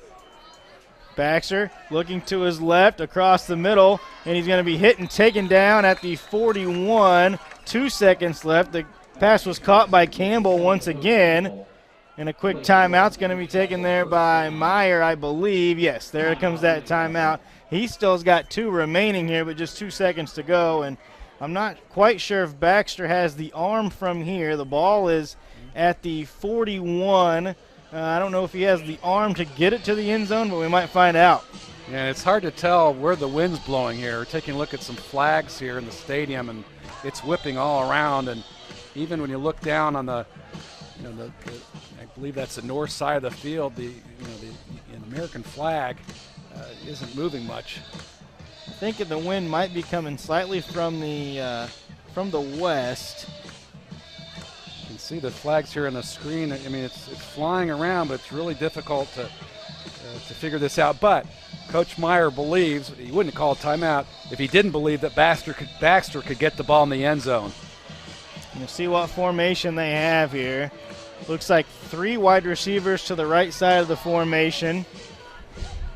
Bowman's going to be lined up out wide by himself on the left side of the formation. Moody to the left of Baxter in the shotgun. Look for Tanner Sanders, number 6, on the near side of the screen here to be the intended receiver. He's got some size there on the right side. They've got extra help in the defensive backfield for Bowman, but it's not going to matter. The defensive line gets to him, and another sack for the Warriors. Whitcomb doing a good job, 67, coming in there and getting the big sack for Danville. That's the senior Tristan Whitcomb, 5'11", 235, getting in there and getting the sack, and that's going to do it for the first half. At the end of the first half, Danville leading Greencastle 21-0. You're watching IHSAA tournament football right here on the ISC Sports Network. Keep up to date with your favorite high school, college, and semi-professional teams on the ISC Sports app. Download it today from the App Store, Google Play, or on Roku. The ISC Sports Network. Local lives here. Tired of watching the same old things on TV? Something new is on the horizon. The ISC Sports Network. Contact your cable provider today to add the ISC Sports Network. See the big games, the big moments, the championships, and more from all across the state. High schools, colleges, original content you can't find anywhere else. On the ISC Sports Network, it's all here. Find out more information at iscsportsnetwork.com. Irritated by your internet provider? Have no fear. Endeavor is here with eForce high-speed internet. Download speed? No problem. Download an HD movie in seconds with our remarkable gigabit speed. Endeavor not only provides the latest fiber optic technology, we're also here to help you use it. We also provide television, wireless, security, and telephone services with outstanding local support. Give us a call or visit weendeavor.com to see if you're in our service area. Endeavor Communications. Technology for real people. Want to know what I like best about playing basketball for my high school? I like it because it's a place where my friends get to see me play. I like it because I'm playing for someone besides myself. I'm playing for everybody in my school and every person in my community. Indiana high school sports.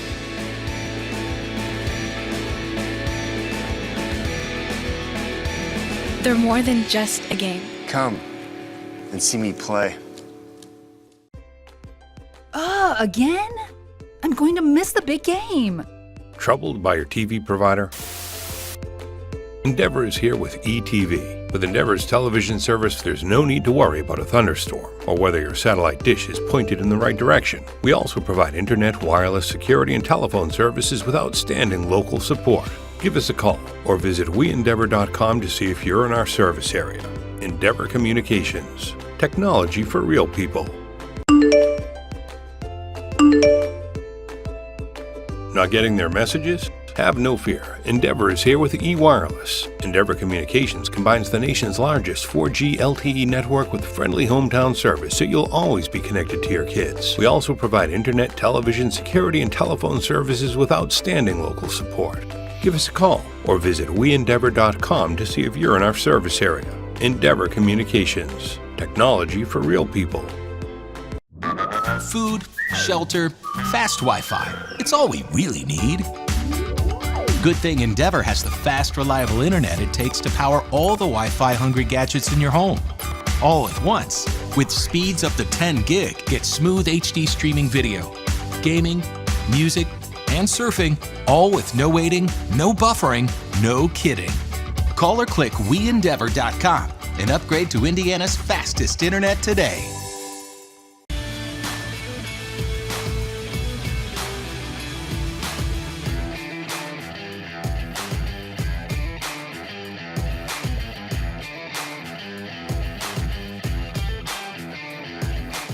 Keep up to date with your favorite high school, college, and semi-professional teams on the ISC Sports app. Download it today from the App Store, Google Play, or on Roku. The ISC Sports Network. Local lives here. I don't think of this as a high school weight room. It's more like a high school classroom. I'm learning how to manage my time here. I'm learning that it's important to have goals and that it takes persistence and commitment to reach them. And I'm learning that the best way to lead is by example. Indiana high school sports. They're more than just a game. Come and see me play. Worried your family isn't protected at home? Have no fear. Endeavor is here with eShield Security Solutions. With Endeavor eShield Security Solutions, peace of mind comes from knowing your family and your business are safe. We also provide internet, television, wireless, and telephone services with outstanding local support. Give us a call or visit weendeavor.com to see if you're in our service area. Endeavor Communications. Technology for real people. Again? Tortured by technology? Have no fear. Endeavor is here with Speed Geeks. Our Speed Geeks are expert technicians ready to rescue you from technology troubles. Our experts are here to get and keep your Wi-Fi running properly. We'll even make sure all of your devices stay connected. Give us a call or visit weendeavor.com to see if you're in our service area. Endeavor Communications. Technology for real people. Tired of watching the same old things on TV? Something new is on the horizon. The ISC Sports Network. Contact your cable provider today to add the ISC Sports Network. See the big games, the big moments, the championships, and more from all across the state. High schools, colleges, original content you can't find anywhere else. On the ISC Sports Network, it's all here. Find out more information at iscsportsnetwork.com. Irritated by your internet provider? Have no fear. Endeavor is here with eForce high-speed internet. Download speed? No problem. Download an HD movie in seconds with our remarkable gigabit speed. Endeavor not only provides the latest fiber optic technology, we're also here to help you use it. We also provide television, wireless, security, and telephone services with outstanding local support. Give us a call or visit weendeavor.com to see if you're in our service area. Endeavor Communications. Technology for real people. Want to know what I like best about playing basketball for my high school? I like it because it's a place where my friends get to see me play. I like it because I'm playing for someone besides myself. I'm playing for everybody in my school and every person in my community. Indiana high school sports.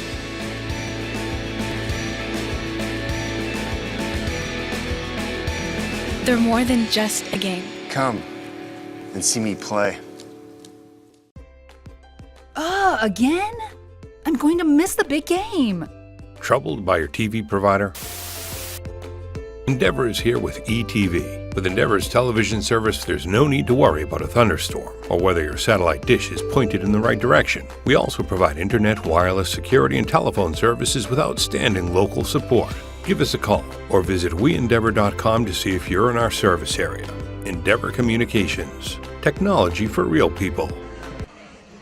Halftime here at Danville High School as the homestanding Warriors lead the Tiger Cubs of Greencastle 21-0 here at the break. And really the highlight of that first half came with just 14 seconds remaining in the half as Danville hit an 81-yard touchdown catch and throw from Slayton to Thomas.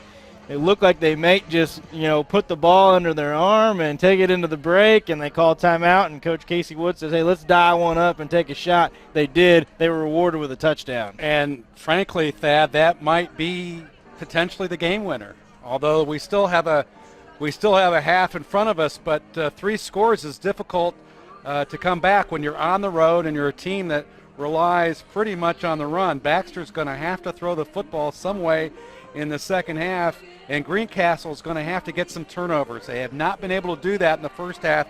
Kudos to Danville. They have held on to the football, and they've made things happen. Their offensive line has been really controlling the action here tonight. Our halftime show tonight here on the ISC Sports Network is brought to us by eShield Security. eShield Security provides security protection for your home or business. Powered by quality Honeywell products, Endeavor eShield helps protect what you cherish most, providing burglary and intrusion detection, fire, smoke, and carbon monoxide protection, flood detection, video monitoring, home and energy management. You can also monitor your security system on the go with Honeywell Total Connect remote services from your PC, tablet, or smartphone with an internet or wireless connection. Call 1-800-922-6677 today for a free on-site security quote. eShield Security.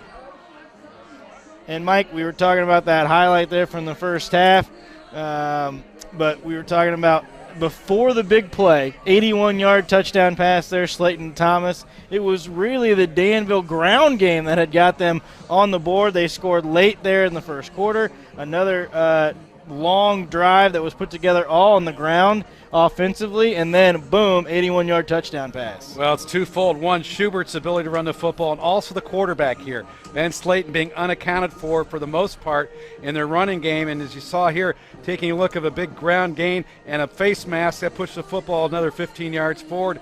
And Slayton's been really good, and when he's gotten the football for whatever reason, the Greencastle Tiger Cubs have not been able to maintain the edge, and there was a penalty there on a late hit on Campbell, number 7, on Slayton as he walks in the end zone for a touchdown. He's been really good. As always, we've seen him play throughout the course of the year. He can really sling it, but he's running the football. Bowman, on the other hand, he's got a tremendous amount of size as he tries to push forward off the right side, but this Danville defense has been really stout. And it's really been the front four for Danville. We haven't seen Greencastle be very effective through the air.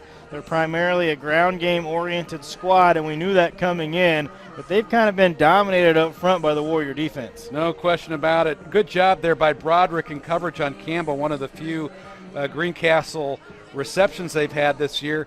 As you take a look at Bowman trying to punch through on the left side, was able to do for a first down, and that was another plus for Greencastle, but they did miss a field goal opportunity. Actually, they missed 2 field goal opportunities in this ball game, so they would have had points on the board. They just couldn't do it. And Dutra, number 9, Ethan Dutra, coming back in the ball game. Of course, we know that his brother plays football at Marion. The Dutra family, Chase played football at Indiana University, but Luke Wooten, number 23, he's an awfully good football player as well for Danville, number 23, coming up and making the tackle on that bad snap. Here you can see Schubert off the left side. You saw the defense for Danville, and Schubert, this was a big chunk yardage play for him down the left sideline in that second quarter. You see him there with the stiff arm, but finally pushed out of bounds after a huge gainer. Well, he's been allowed to have his pick of where he wants to run the football there. He gets by Saban there, and the linebackers just are not quick enough to converge to the ball carries. He gets in the end zone for another touchdown. He was through 2 tackles on that one before he was taken down, but it was too late as he had crossed the goal line. And here for Greencastle, this was Moody, one of the few times he got loose on the outside for Greencastle. One of your keys to the game, Mike, was some Moody blues. You wanted to see how effective he could be, and not a lot going on for Moody so far tonight. Yeah, they bottled him up pretty much, and part of that is they're not running the football enough. Danville just has too many helmets in the box. The other thing about Moody is he's not playing as much both ways, and he's been really their key defender, and when you don't have him in the ball game, Danville's been able to have their own way up front. We saw in that second quarter Greencastle utilized Bowman a lot more in the backfield offensively with some runs. This time he was utilized as a lead blocker, but there was Schubert on that big tackle there to take down Moody. That play signifies what Danville defense has been all about tonight. His ability to make the smart play, because if he doesn't make the play, Moody's going to score on that toss play. And their defense has just been Johnny on the spot. They've done the things the right way each and every time. And the offensive line's been doing a pretty good job, except there, Bowman on the blitz, and Slayton coughs it up. Fortunately, Thomas was able to recover the football for Danville, so they haven't had any turnovers. They've been fortunate to cover up on a couple of those fumbles there in the backfield. And you see there, again, really good job by the offensive line. Thomas working on the defensive end, and the big play to Zane Thomas. You mentioned 81 yards on touch. He went on the backside behind Costin there for the touchdown, and that's a real key for Danville because they can really spread out. They got good receivers. Here comes the behind the view angle here, and Thomas just really got right past his defender, the cornerback out there, and then he was off to the races. I was worried a little bit there, Mike, that he might have been too open. out there all by himself, but a nice job by Thomas to haul that in, and really a great throw by Slayton for that touchdown. He's a tough guy to handle, Ben Slayton is, because he's got such a fantastic arm. Now, early in the ball game, he was throwing the ball high and throwing the ball away, but all of a sudden, he started throwing the ball with efficiency, and he really made the Tiger Cubs pay. That last touchdown was really critical in this ball game, and a lot of credit to Coach Woods, because that was a risk. He didn't have to do that. I thought maybe he'd sit on the football because he had called timeout with about 14 seconds to go in the quarter, but they went on top. And that is big right now in this sectional ball game. We're going to take a break here on the Endeavor eShield Security halftime report. When we come back, we'll get you set for the second half. We'll also take a quick look around at some scores from the area. At the break, Danville leading Greencastle 21-0 here on the ISC Sports Network. Blue is 100+ majors, from education to aviation. An honors program that takes you around the world and leads to innovative research and Fulbright scholars. Blue is top 5 in the nation for community service 5 years in a row. Blue is students from all 50 states and 70 countries. Blue is 150 years, 100,000 alumni, one strong Sycamore community. Blue is Indiana State University. There's more to Blue.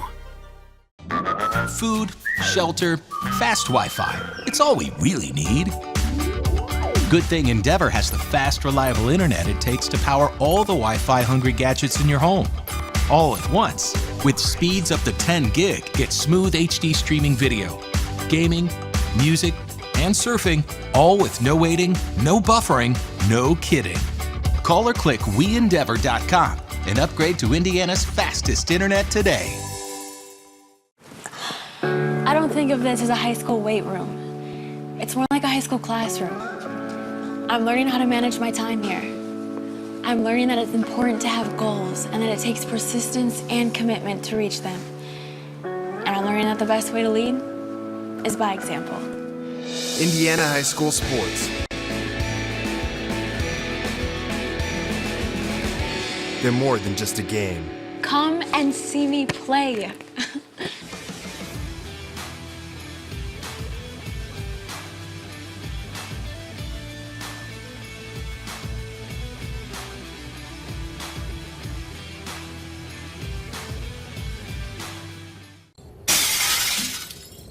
Worried your family isn't protected at home? Have no fear. Endeavor is here with eShield Security Solutions. With Endeavor eShield Security Solutions, peace of mind comes from knowing your family and your business are safe. We also provide internet, television, wireless, and telephone services with outstanding local support. Give us a call or visit WeEndeavor.com to see if you're in our service area. Endeavor Communications. Technology for real people. Again? Tortured by technology? Have no fear. Endeavor is here with Speed Geeks. Our Speed Geeks are expert technicians ready to rescue you from technology troubles. Our experts are here to get and keep your Wi-Fi running properly. We'll even make sure all of your devices stay connected. Give us a call or visit WeEndeavor.com to see if you're in our service area. Endeavor Communications. Technology for real people. Keep up to date with your favorite high school, college, and semi-professional teams on the ISC Sports app. Download it today from the App Store, Google Play, or on Roku. The ISC Sports Network. Local lives here. Tired of watching the same old things on TV? Something new is on the horizon. The ISC Sports Network. Contact your cable provider today to add the ISC Sports Network. See the big games, the big moments, the championships, and more from all across the state. High schools, colleges, original content you can't find anywhere else. On the ISC Sports Network, it's all here. Find out more information at iscsportsnetwork.com. Irritated by your internet provider? Have no fear. Endeavor is here with eForce high-speed internet. Download speed? No problem. Download an HD movie in seconds with our remarkable gigabit speed. Endeavor not only provides the latest fiber optic technology, we're also here to help you use it. We also provide television, wireless, security, and telephone services with outstanding local support. Give us a call or visit WeEndeavor.com to see if you're in our service area. Endeavor Communications. Technology for real people. Want to know what I like best about playing basketball for my high school? I like it because it's a place where my friends get to see me play. I like it because I'm playing for someone besides myself. I'm playing for everybody in my school and every person in my community. Indiana high school sports.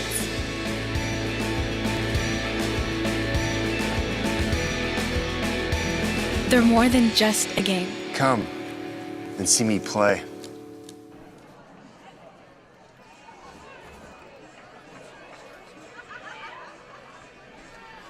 Back here at Danville, teams back out on the field.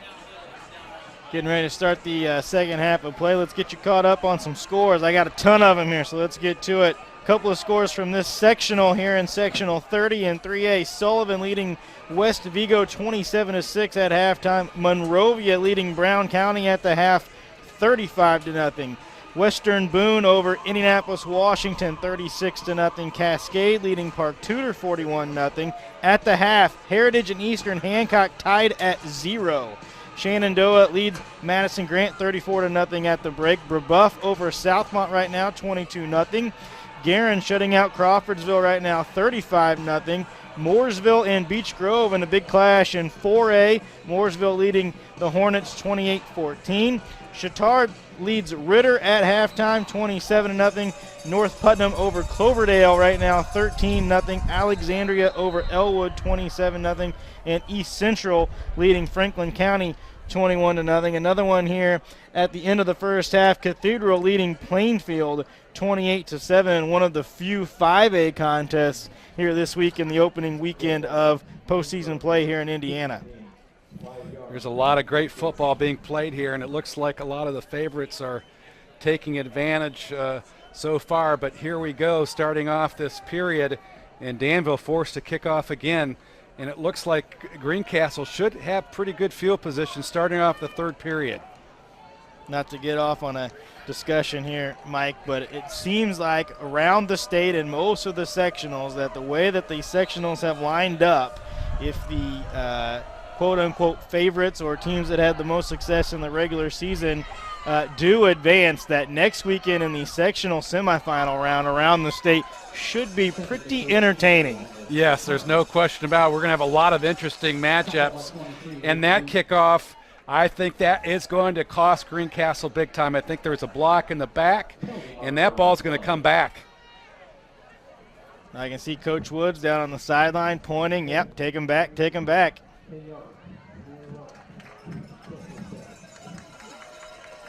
So you give up the late score. Danville takes all the momentum into the break, and then you come out with a penalty to back your offense up, and we'll see what kind of momentum that Greencastle's offense can provide to them. They are in dire need on that Tiger Cub sideline to see some positive things go on in this second half early. Yeah, and you have to figure early on in this third period, they still have to establish the running game, but at some point Baxter's got to throw the football, because if he doesn't, Danville's going to come after him as they have the entire ball game because of the fact they're trying to defend against the run. They have more guys up front than the Tiger Cubs can handle. See if they open it up here just a little bit. They've got 3 wide receivers out there, 2 to the right, 1 to the left. Bowman is lined up on the right side of the formation at the end of the line. It's Moody in the backfield to the left of Baxter. And with Bowman lined up over there, you have to be concerned about McLaughlin, 45, the left defensive end for Danville. Baxter looks to throw. He does. Complete to Dakota Campbell for a few. Maybe caught a gain of 2 on that one. Second down and 8 coming up. Well, that'll help stretching out the defense there as it forces the defense to flow to the football. But again, really good, nice effort by Danville. Number 10, Tommy West, one of the outside linebackers. Have not mentioned his name much tonight, but he came up with a good stop there.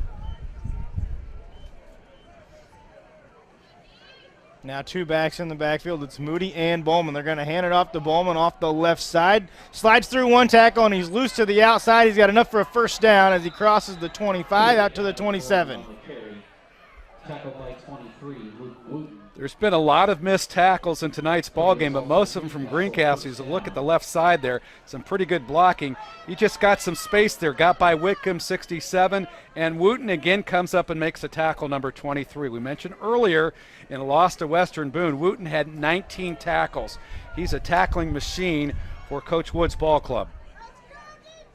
Again, the Two backs in the backfield. Now he's going to hand it off to Moody up the middle. He's got some space, breaks the tackle. Can he outrun Dutra? He's across the 40. He's to the 30. Dutra's going to dive, and he can't get him. Moody's going to take it to the house for a touchdown for Greencastle.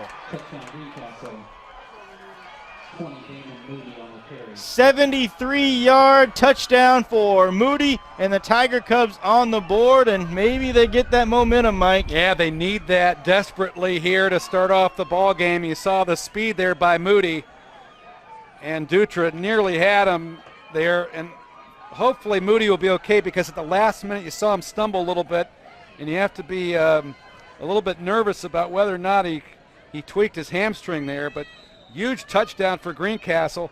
And that was because they were blitzing on the outside and they had nobody covering the edge there, and Moody just got to the outside and showed his speed. Lozama in for the point after here for Greencastle. Costin to hold. He handles the snap. Kick is up, and it is good. So quickly here to start the second half of play. We're just 1 minute, 17 seconds in, and the Tiger Cubs on the board, cutting that lead down to 21-7. Well, you still need to be aggressive if you're Danville. You need to be aggressive offensively, because if you get into a conservative mode here, all of a sudden Greencastle turns the momentum and gets the ball back and a chance to cut this lead down to one score. Endeavor eTech's IT services can help with all your computer and technology needs. Available to Endeavor members and the general public, eTech offers everything from simple home printer setup, PC diagnostics, or malware removal to large-scale network development, network security, data backup, storage, and disaster recovery for businesses and municipalities. Endeavor eTech's IT services. Well, that was a huge touchdown for Greencastle from a psychological standpoint to be within two scores. Also, from the standpoint that tonight, Thad, as we know, it's getting really cold outside, and when you start getting beaten down, it feels even colder. You want to have some momentum. They've got some back here. Lozama to boot it away. It's a short kick. It's going to take a hop. Schubert's going to field it at the 25. He's going to be taken down there at the 30-yard line. Boy, that was fortunate for Danville. That's Skinner, I believe it was, that picked up the football there, because it looked like for a minute there they were just waiting for it to fall down, and that's a free ball. And the Tiger Cubs can come down and recover it and take advantage of that little pooch kick. But fortunately for Danville, they've got some really nice field position at the 30. See if the Warriors can answer here offensively. This is early in the game, but feels like a big series here for the Greencastle defense. And Slayton for a couple. Bowman with the tackle kind of wrestled him down from behind. And Bowman recovered that one. He was blitzing, and then he had to change courses and pull the quarterback from behind. As you take a look at this one, Bowman from behind makes the tackle and had a little bit of help there from one of his teammates, but he has just been absolutely all over the football field tonight defensively for the Tiger Cubs. Slayton out of the gun. He's got three receivers to his right. He's looking to the right. Pass is incomplete. It was off the hands of Connor Jones and incomplete, and Jones on that bobble nearly threw that football right into the defender's hands. Yeah, Alex Costa, number 10 there, as he saw coming on, had the right hand out and almost had the ball as he was being blocked there by Tyler Dawson, number 2 for Danville. 3rd and 7 now for the Warrior offense. Same formation here with 3 receivers to the right, 1 to the left. That's Broderick lined up to the left. Schubert's lined up in the backfield, and Greencastle penalty on Meyer. Jumps offside. Bad penalty on Meyer, number 15. You can't afford to make that penalty there, because now Danville's awfully close to that first down marker. And frankly, at 21-7, who knows? Maybe Casey Woods decides to take two plays to make that first down.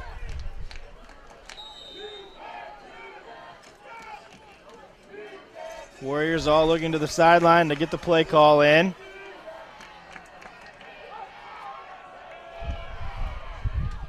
You have to figure that if Danville runs a football, they'll run it to the right side with Marr and Thomas over there. Slayton's going to hand it off to Schubert. He's off the left side. He's got enough for a first down before he's taken down. And they fooled me as Meyer comes up and makes the tackle, and Schubert does a really good job running the football. That is a huge first down, and that offsides call, Meyer, just is just a terrible penalty for Coach Meyer's ball club. That time Danville ran it to the short side of the field. They're over here on the left hash, but they ran Schubert that way. They are sticking with this formation here, it looks like, to start the second half with 3 receivers to the right, 1 to the left, and now as I say that, they're going to move Thomas to the left side of the formation. Now in motion to the right.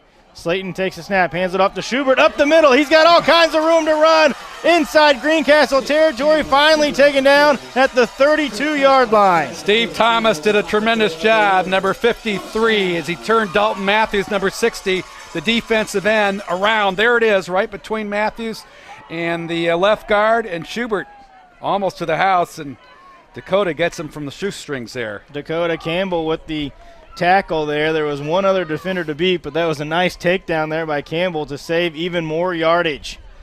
Slayton, play action now across the middle to Broderick on a slant inward there. Does he have enough for the first down? I believe he does, and they're going to move the chains. He beat Tanner Sanders, and they've been running slants all night long because they can, and the reason why they can is the corners are playing so soft. There's just too much space for the receivers to be able to maneuver there. 1st and 10 now for Danville at the 21. Slayton out of the gun. He's going to hand it off inside to Schubert, and Bowman was right there for the hit. Maybe a loss of 1 on that one. Bowman makes a tackle on first down, but Greencastle's in a bit of hurt right now. They've just got 1 safety. They're trying to attack the run here, but if Danville wants to throw the ball, frankly, Thad, there's going to be a lot of options here to do so.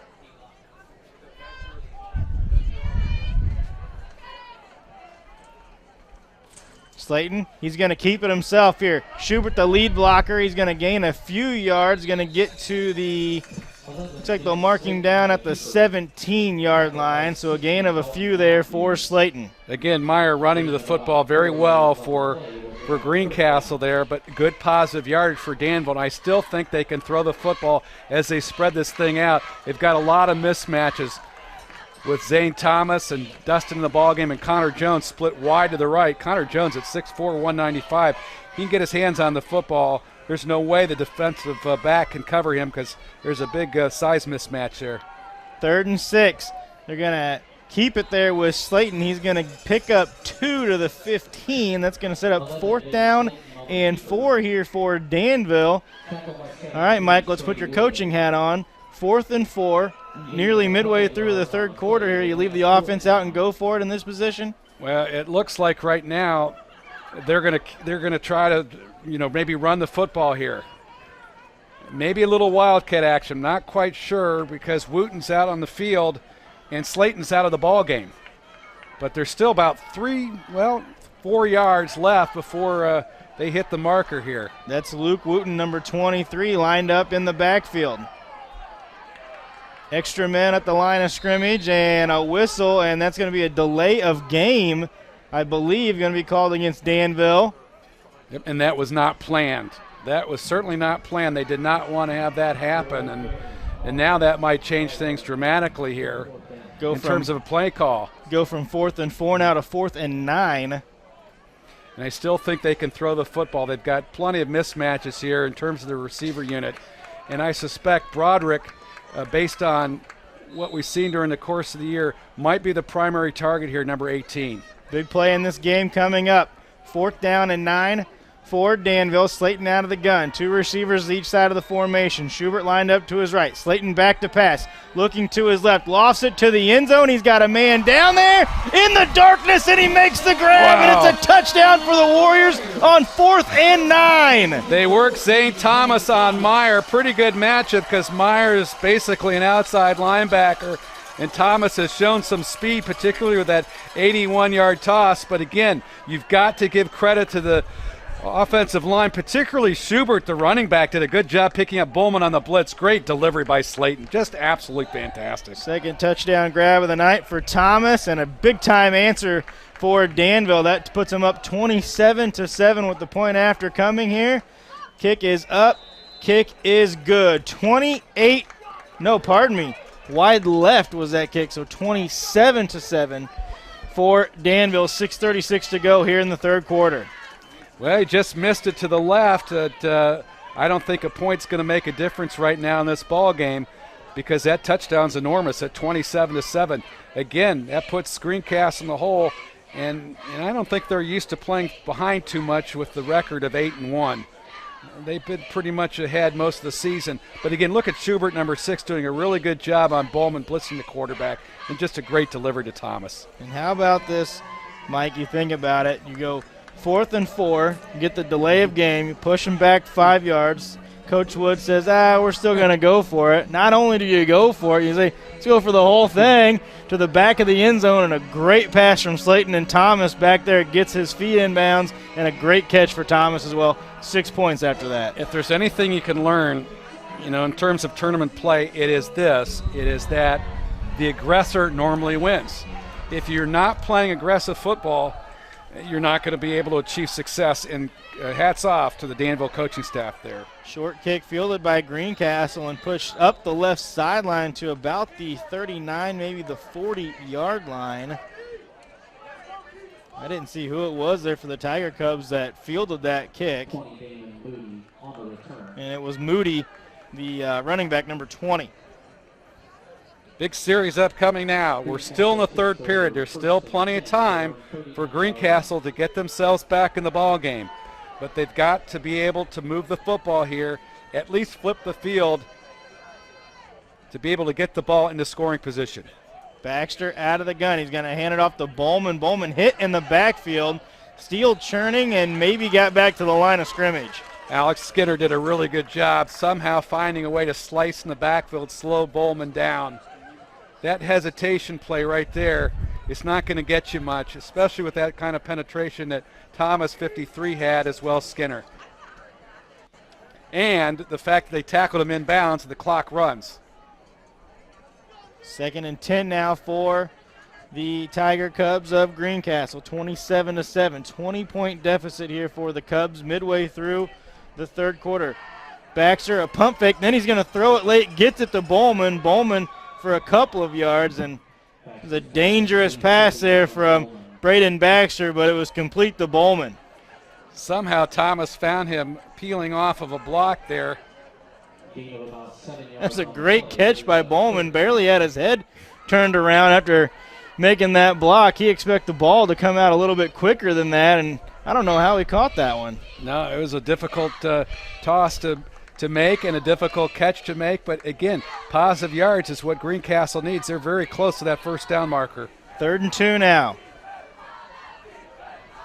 Couple of receivers down here at the bottom of your screen. Baxter looking that way. High throw over Campbell's head and incomplete. Boy, Broderick had a beat on at 18. I thought for a minute there he might have been able to step in front of Costin and get the interception and take it to the house.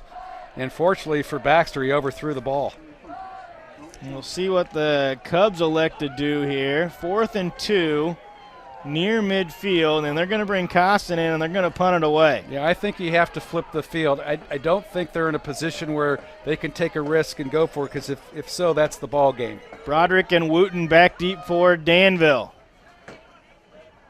Costin with a good kick down the left sideline is going to take a big hop and go out of bounds. We'll see where they mark it. Should be around the 25, and that is where they're going to mark it. That's where Danville will take over 1st and 10 from the 25. And our game tonight is brought to us by Indiana State University. At Indiana State, you'll find mind-expanding classes run by the most passionate professors around. With 100-plus majors, what are you waiting for? Find your blue. Well, right now, Danville has to find a first down, because if they can get a couple first downs here, they can really shut down Greencastle in this ball game. Schubert hit in the backfield. He slid through that first tackle, and then a couple of Greencastle defenders were there to finally wrestle him down. Yeah, finally, number 56, Wood, was able to make the tackle.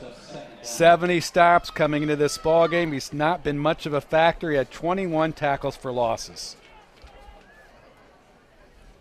Warrior offense has been taking time more and more every possession, especially in that second quarter, and it feels like taking more time between snaps is actually helped their rhythm offensively. Yeah, I think it has too. There's no question. Look at this. Schubert slides through one tackle, carrying a defender out to the 48-yard line. Another first down for Schubert. Schubert doing a great job of slipping through on the right side. Good blocking there by Alex Skinner. Again, the tight end doing a really nice job for Danville's ball club. Skinner is a very important part of that offensive line. Tristan Whitcomb, the left guard for Danville, was way down there laying out blocks for the Warriors, and another penalty there against the Greencastle defense. Well, it's happened all night long. That's about the third time that they've jumped off sides. Five free yards there again for the Warrior offense. I think it was Trevor Wood, number 56, the guilty party there. 6 foot, 250-pound senior. Coach Meyer's unit desperate for a turnover here.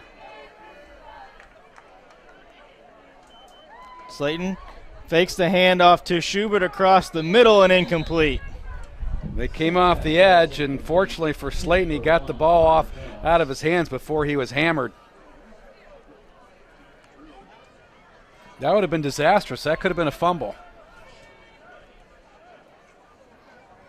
And, you know, coming into the pregame today, you were talking about the weather tonight, and really, you know, once you get to tournament play, as you've talked about, you know, this season in particular, you played in a lot of hot weather through the regular season, but you get to the postseason and it's going to be wet, cold, rainy, and that's what you got to get to, unless you're playing Thanksgiving weekend, you're playing the climate-controlled conditions of Lucas Oil Stadium. No question about it. And speaking of Lucas Oil Stadium, Coach Woods has to feel real good about his quarterback here. Ben Slayton taking it through that missed tackle of Greencastle and getting the first down. Danville 1 game away last year from getting to Lucas Oil, losing here at home to Evansville Memorial in the Class 3A semi-state, and Evansville Memorial awfully good again this year, undefeated. Looks like Evansville Memorial, West Lafayette, Chittard I feel are the like front runners in Class 3A. I feel like 3A is extremely competitive. Oh, yeah. Especially at the top of the rankings. And you mentioned Memorial last year, the 3A champion. Their quarterback, Lindauer, back again. Another huge season for Memorial and the Tigers. Schubert on the outside. Can he break a tackle? He slides through one and then finally taken down at about the 35-yard line. Another really, really good block, Thad, by Marr, number 72 for Danville. As you take a look at Schubert, you're going to catch Marr maybe in the backside of the screen. He just missed it, but boy, he was on Bowman all the way downfield. Just a great block by this young man playing at right guard tonight. Talk about Michael Lindauer. The regular season is over, but postseason play really factors in when you're talking about Mr. Football. So another run for Lindauer could help his cause. Slayton looking to the left. He's got a man. It's Thomas again. Can he haul that one in? And he just can't, out of his reach. A nice move by Thomas to get loose, but the ball slightly overthrown, and it looked like Thomas possibly lost that one for a brief second. Not sure if that was in the lights or not. Well, the good news for Danville, if they do win this football game, they're on top now 27-7, is the fact that every game they play is going to give them much more experience. And though you might think that those three teams we mentioned, Chittard and Memorial and West Lafayette, are front runners in 3A, this ball club gets more experience game by game. We'll have a lot of confidence. Schubert off the left side, gets through one tackle by Bowman, then finally taken down by Campbell, but he's going to have enough for a first down. Another really good block by Skinner, number 5, the tight end. And again, you mentioned Whitcomb playing on the left side, the guard, number 67, also nice block. That entire offensive line is doing the job this evening. We mentioned Tristan Whitcomb earlier, the senior left guard for Danville, consistently tonight getting to that second level when he's blocking on these running plays for the Warrior offense.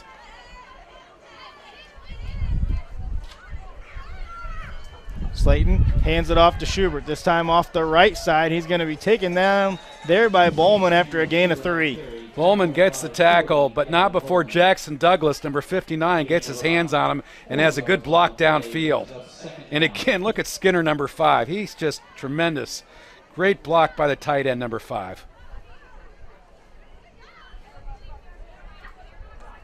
Second down and 7 coming up here for the Warriors. 1:35 to go here in our third quarter. Danville leading Greencastle 27-7 here at home for the Warriors. Slayton out of the gun. Now he's looking to his left to throw, just out of the reach of Broderick and incomplete. Slayton's pass ball is incomplete. Intended for 18, Mark Broderick. Brings up third down. Had Broderick beaten number 6, Tanner Sanders, if he throws the ball to the inside, but unfortunately the ball went the other way, and Sanders nearly had a pick there. 3rd down and 7 now for Danville. They've got it at the 25-yard line. I think safe to say at this point it'll probably be 4-down territory for Coach Woods, as we saw on the last drive. Slayton's going to keep this one to himself. Off the left side, and Bowman's there to stuff him right as he gets to the line of scrimmage.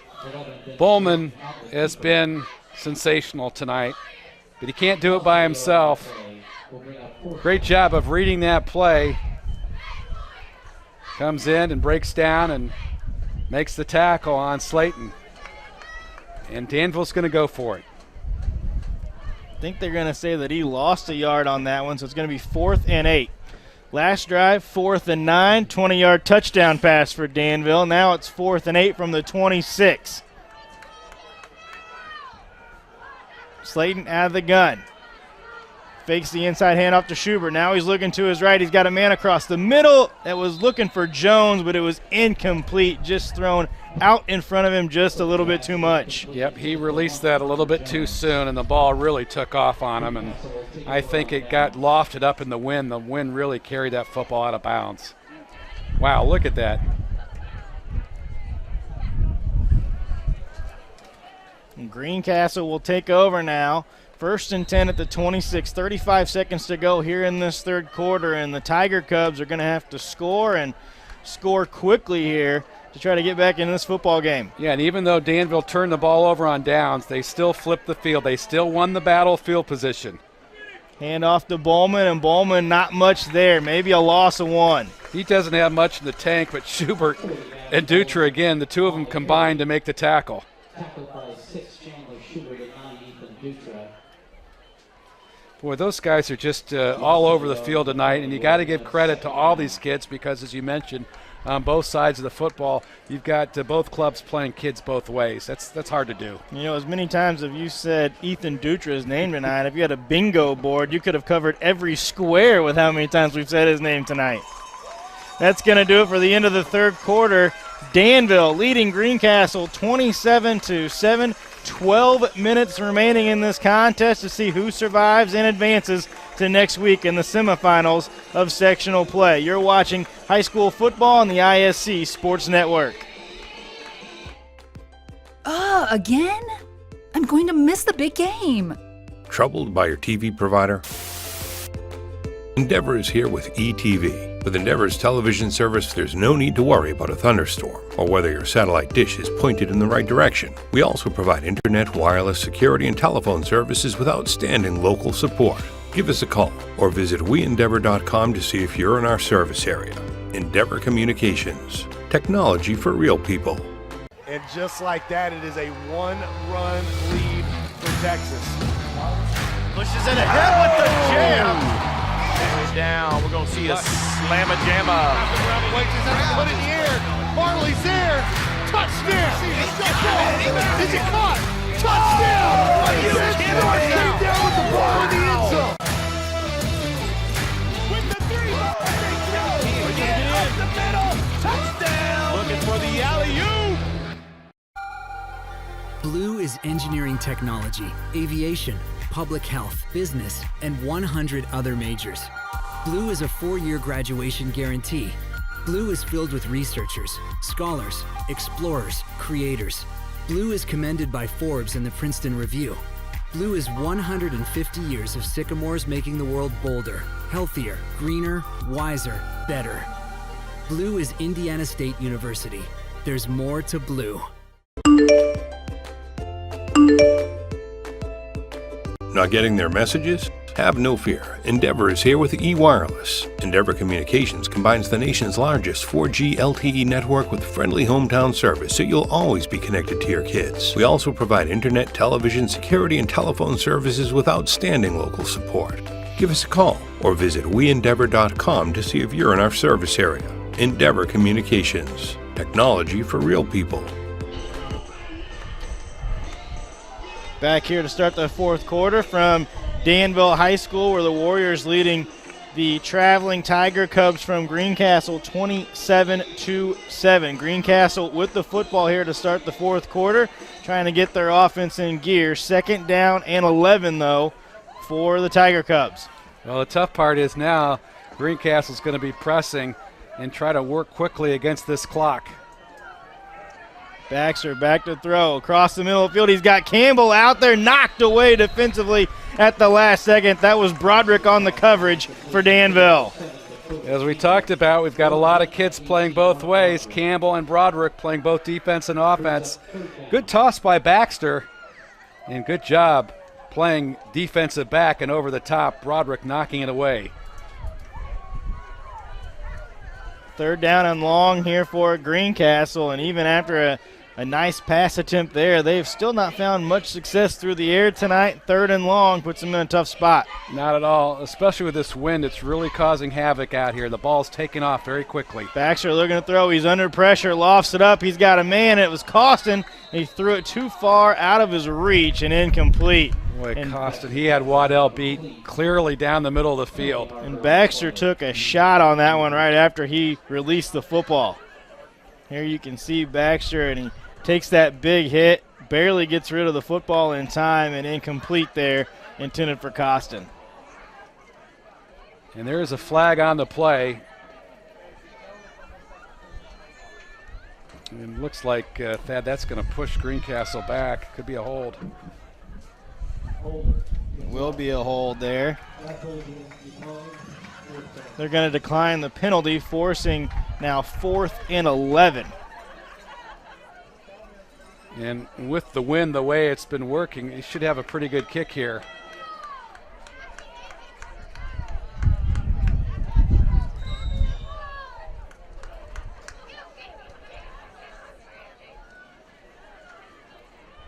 Costin back deep for Greencastle to punt this away. Again, 2 receivers or 2 returners back deep for Danville. Fields the snap on a short hop and gets it away, and a good kick. Broderick's going to take it along the sideline. Now he's up the sideline before he's pushed out of bounds. I'm going to say that he stepped out at the 42-yard line. Well, right now, Danville's in the driver's seat. They've got the football back. As we take a look at the scoreboard, 11:39 to go in the ball game. They can run the football, there's no question about it, but why not throw the football and try to open things up here and close this football game out if it's available to you. If it's not available to you, then continue to run the football and run the clock. Slayton out of the gun once again. He's going to hand it off. That's Schubert up the middle to the 45 before he's going to be taken down. They look at the film, they'll see how effective Bowman was defensively, that middle linebacker for the Tiger Cubs. He's been tremendous, but the fact that he's made a lot of the tackles, that's not a good sign for the Tiger Cubs because he's in the 2nd level.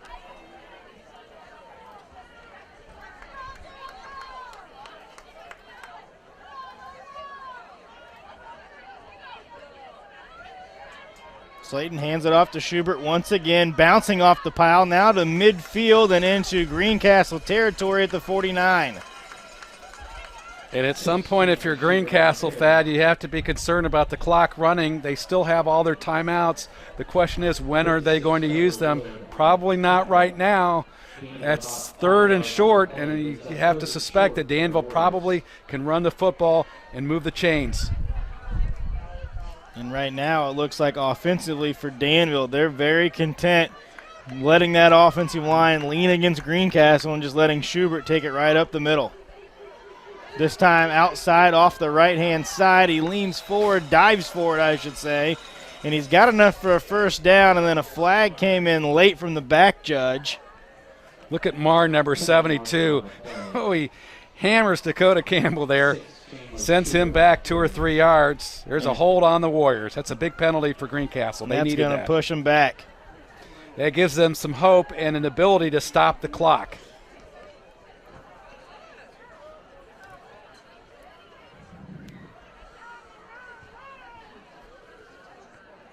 We'll see where they'll mark that off. That's going to push them back now to the 42-yard line, so it'll be basically back to the original line of scrimmage here on this series, so it's going to be 3rd and 10.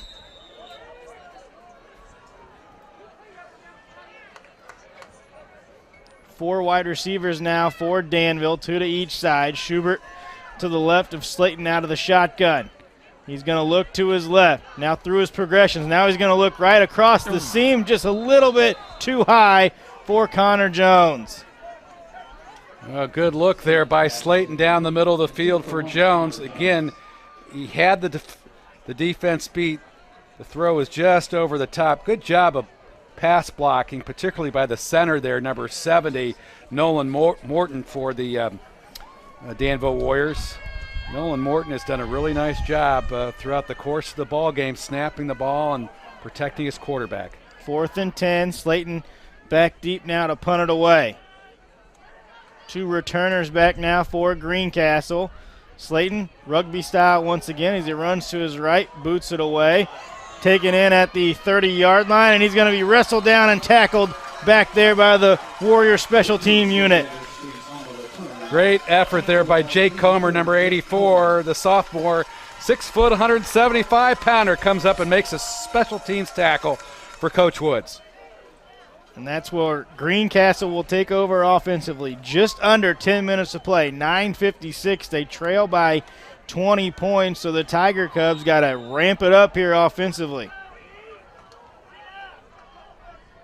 One thing about Greencastle that they ought to do is throw the football, short passes, get the football out of bounds, stop the clock.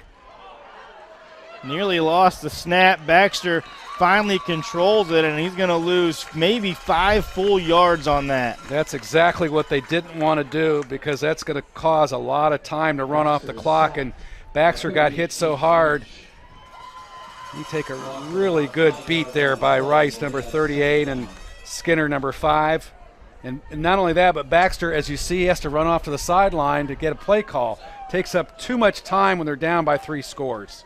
Every second counts now for the Tiger Cubs. They can't afford to give it away. 3 receivers set now for Greencastle. Bowman, the tight end, lined up to the left side of the line.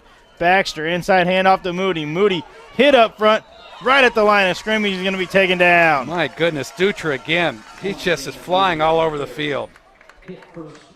He's unstoppable there, number 9. Let's take a look at this one off the right side there. He's just there right in the hole. Hands around the legs. Good help by Whitcomb bringing him down. Tough play. And as many times as we have said Ethan Dutra's name tonight, think about this, Mike. Dutra, just a sophomore here at Danville, so 2 more years to be wreaking havoc over there on the defensive side of the football. Baxter throws it to the right-hand side. It was a slant in there by the wide receiver, but incomplete and knocked away. Zane Thomas matched up on Tanner Sanders, and Zane Thomas was the defender, did a good job. Forces a big 4th down situation for Coach Meyer. The question is, do you go for it? Maybe you have to, as we have an injured Warrior on the field. That looks like Dutra. And he was injured a couple weeks ago. He came in this ball game with fresh legs. It doesn't appear to look too good. He's not thrilled with it. Training staff out to talk to Dutra as he holds on to the face mask here. 8.5 minutes to play here in the 4th quarter. As the training staff looks at him, we'll step aside here. This is high school football on the ISC Sports Network. Food, shelter, fast Wi-Fi. It's all we really need.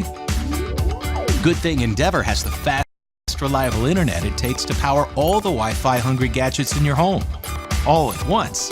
With speeds up to 10 gig, get smooth HD streaming video, gaming, music, and surfing, all with no waiting, no buffering, no kidding. Call or click WeEndeavor.com and upgrade to Indiana's fastest internet today.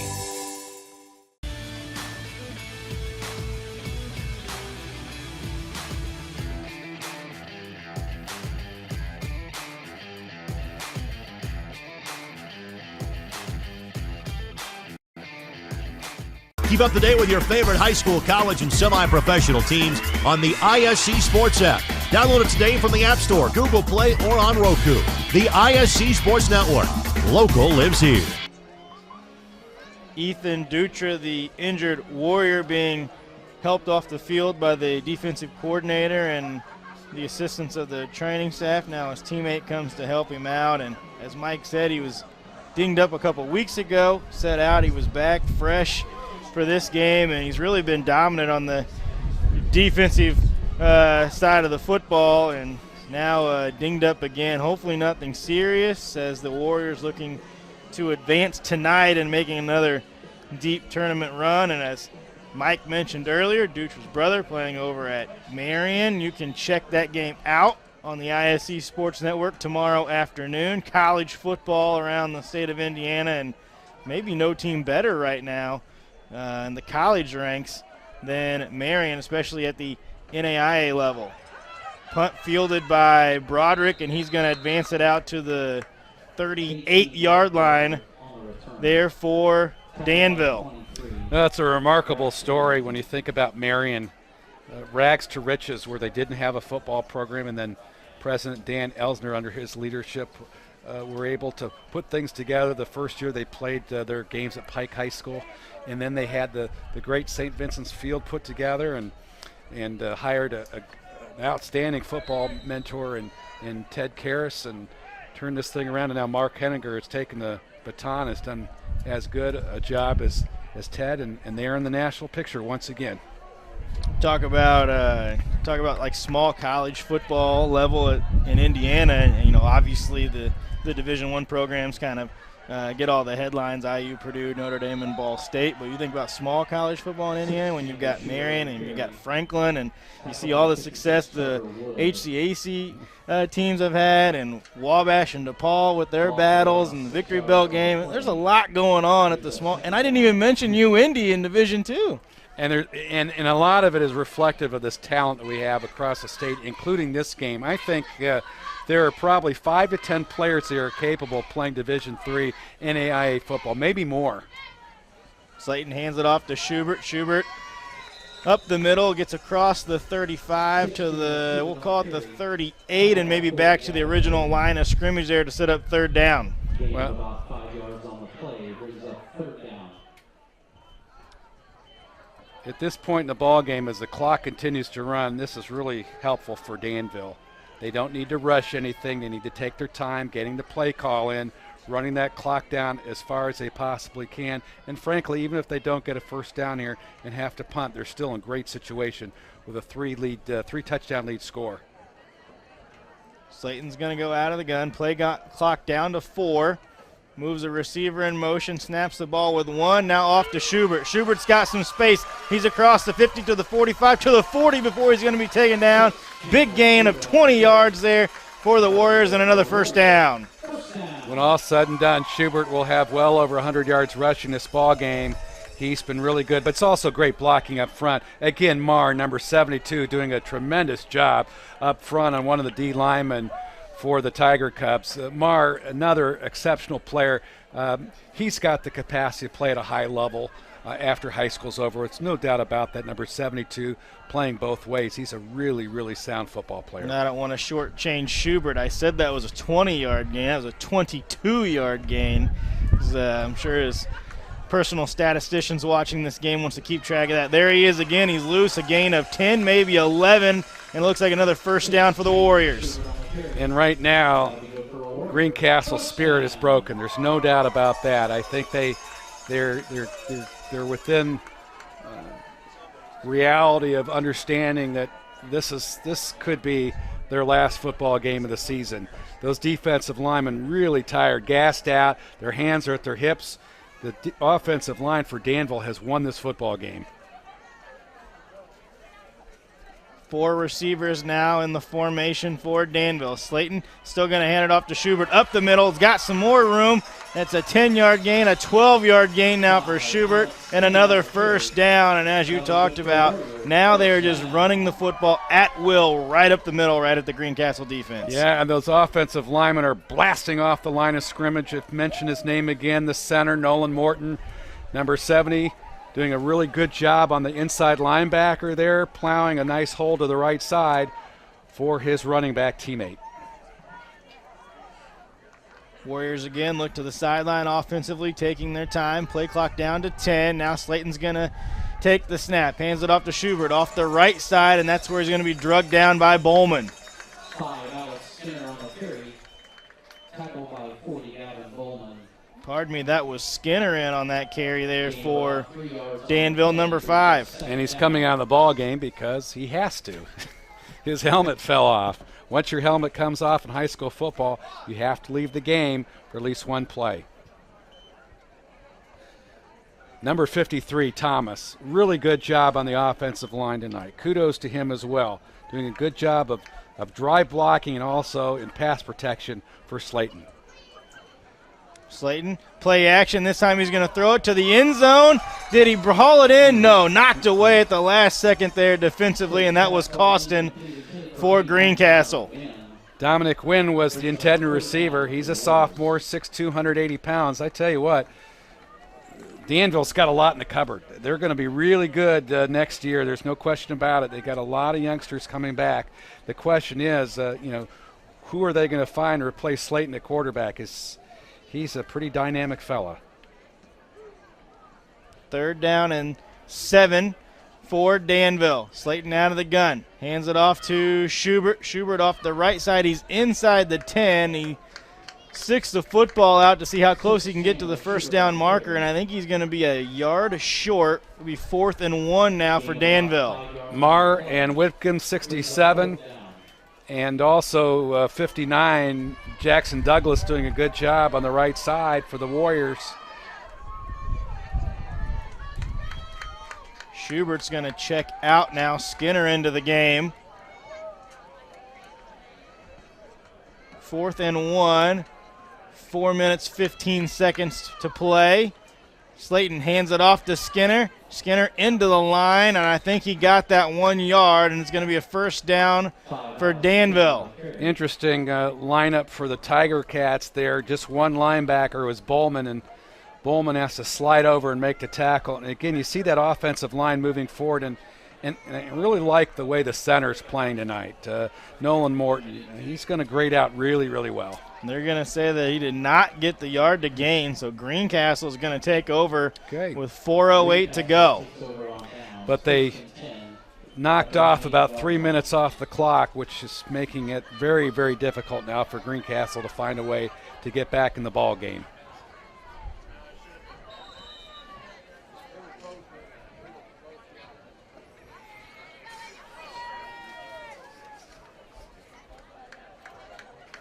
Here comes Baxter. He's going to work out of the shotgun here. Bowman's going to go in motion. Now back to the right side of the line. Handoff, and a flag is thrown. Looks like that came from the back judge, so I'm wondering if that might be a delay of game penalty.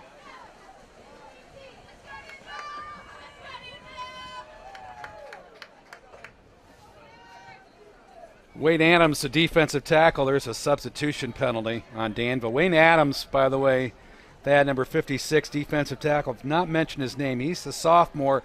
He's 6'1", 250, and he's been battling on the inside for Danville. The inside guys normally aren't going to make a lot of tackles, but they're making a lot of plays. They're filling up a lot of space, and they're allowing the Dutras and the Schuberts to come in and make a lot of tackles tonight. 1st and 5 now for Greencastle. Baxter again out of the gun. Now he's going to hand it off to Moody. Moody off the left side, and a great tackle right there at the line of scrimmage. And that was Tommy West coming up from his cornerback spot. Great job by West making the tackle. Another player I've been duly impressed by tonight is on the opposite side of West, Mike McLaughlin, number 45. 6'6", 215. He's a sophomore. I'm just curious how he'll develop next year. He has the potential to be a big-time performer. He's had a really good game tonight, playing on the left side, number 45. 2nd down now, and a little bit of chaos, and finally the whistle blows, and I'm not sure if that's going to be a false start. I believe it will be.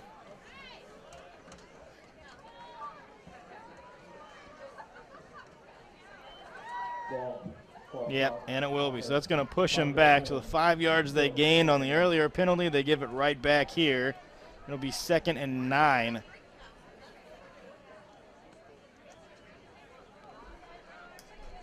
For the most part, it's been more penalties tonight on Greencastle, and that's cost him field position.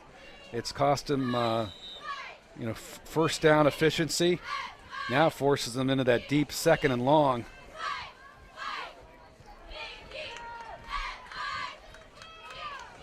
Baxter out of the gun, hands it off to Moody. Moody dancing around in the backfield, gets a couple of yards on that carry right there. And really, Mike, that's kind of been what's happened to Moody all night. He's had a couple of big runs. We saw the long touchdown run, but for the most part for Moody, he's had 2, maybe 3 long runs. Other than that, it's been, back to the line of scrimmage and maybe a gain of a couple. I tell you, the defensive line, much like the offensive line, has been dominant in this ball game, and the linebackers, as we mentioned, been absolutely phenomenal. That time, Vlasic, number 3, senior linebacker, came in the ball game, replacing Dutra, made the tackle.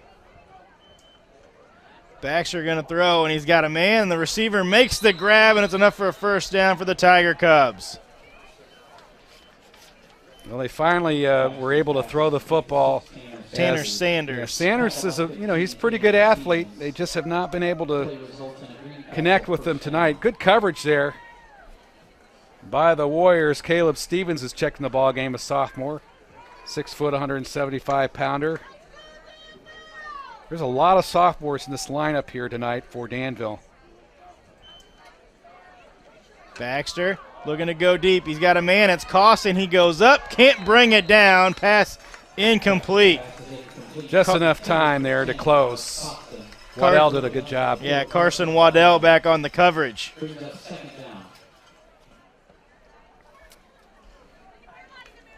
This is not Greencastle's forte, throwing the football deep, but they're forced to do it with just 2 minutes and 9 seconds remaining from a sectional victory for the Warriors.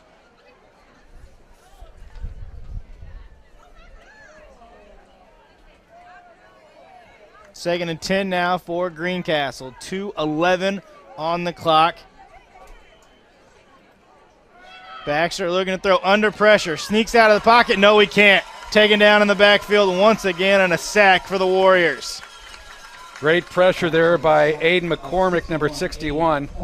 6 foot, 220-pound sophomore. As you take a look at him, coming from behind to make the tackle. And that's a big sack for this youngster, but he had some help again from McLaughlin, number 45, who's putting a lot of pressure at the line of scrimmage on the Tiger Cats. You mentioned it, Mike. We talked about the experience on the offensive line, obviously the experience with Ben Slayton, the quarterback, but a lot of guys playing tonight for Danville will be back. A lot of sophomores and juniors in the lineup for the Warriors.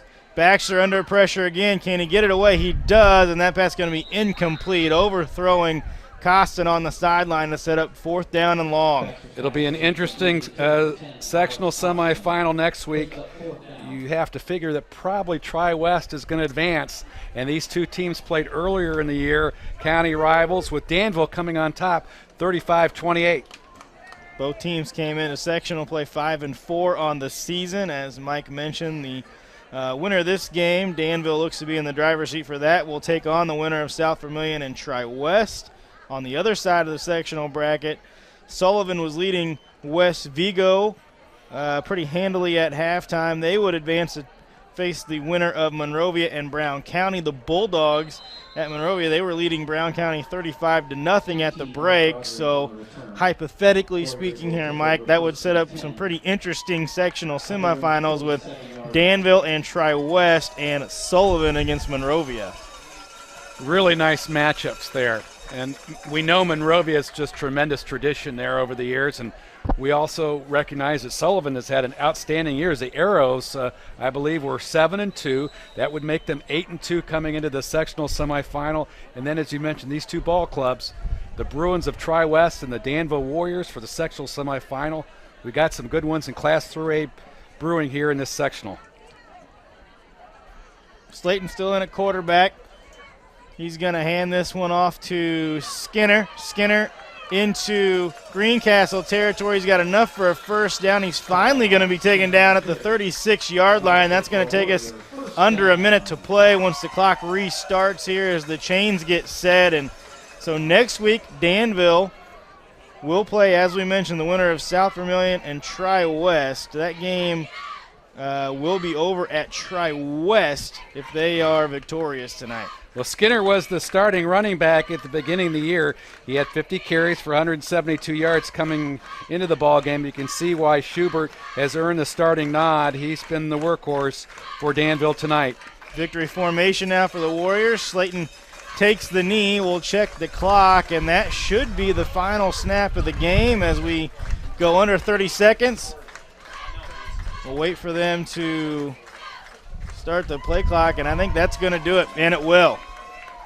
So final score tonight will be the Warriors of Danville 27, the Tiger Cubs of Greencastle 7. The Tiger Cubs, after a sensational regular season at 8-1 and a second place finish in their division of the Western Indiana Conference, they come up just a little bit short tonight, and Danville looking once again to advance. They're looking for their third consecutive sectional championship, be the first time in school history. We'll come back with our post-game show right after this. The Warriors advancing to the sectional semifinal next weekend. I don't think of this as a high school weight room. It's more like a high school classroom. I'm learning how to manage my time here. I'm learning that it's important to have goals and that it takes persistence and commitment to reach them. And I'm learning that the best way to lead is by example. Indiana high school sports. They're more than just a game. Come and see me play. Worried your family isn't protected at home? Have no fear. Endeavor is here with eShield Security Solutions. With Endeavor eShield Security Solutions, peace of mind comes from knowing your family and your business are safe. We also provide internet, television, wireless, and telephone services with outstanding local support. Give us a call or visit weendeavor.com to see if you're in our service area. Endeavor Communications. Technology for real people. Again? Tortured by technology? Have no fear. Endeavor is here with Speed Geeks. Our Speed Geeks are expert technicians ready to rescue you from technology troubles. Our experts are here to get and keep your Wi-Fi running properly. We'll even make sure all of your devices stay connected. Give us a call or visit weendeavor.com to see if you're in our service area. Endeavor Communications. Technology for real people. Keep up to date with your favorite high school, college, and semi-professional teams on the ISC Sports app. Download it today from the App Store, Google Play, or on Roku. The ISC Sports Network. Local lives here.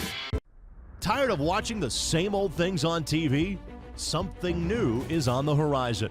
The ISC Sports Network. Contact your cable provider today to add the ISC Sports Network. See the big games, the big moments, the championships, and more from all across the state. High schools, colleges, original content you can't find anywhere else. On the ISC Sports Network, it's all here. Find out more information at iscsportsnetwork.com.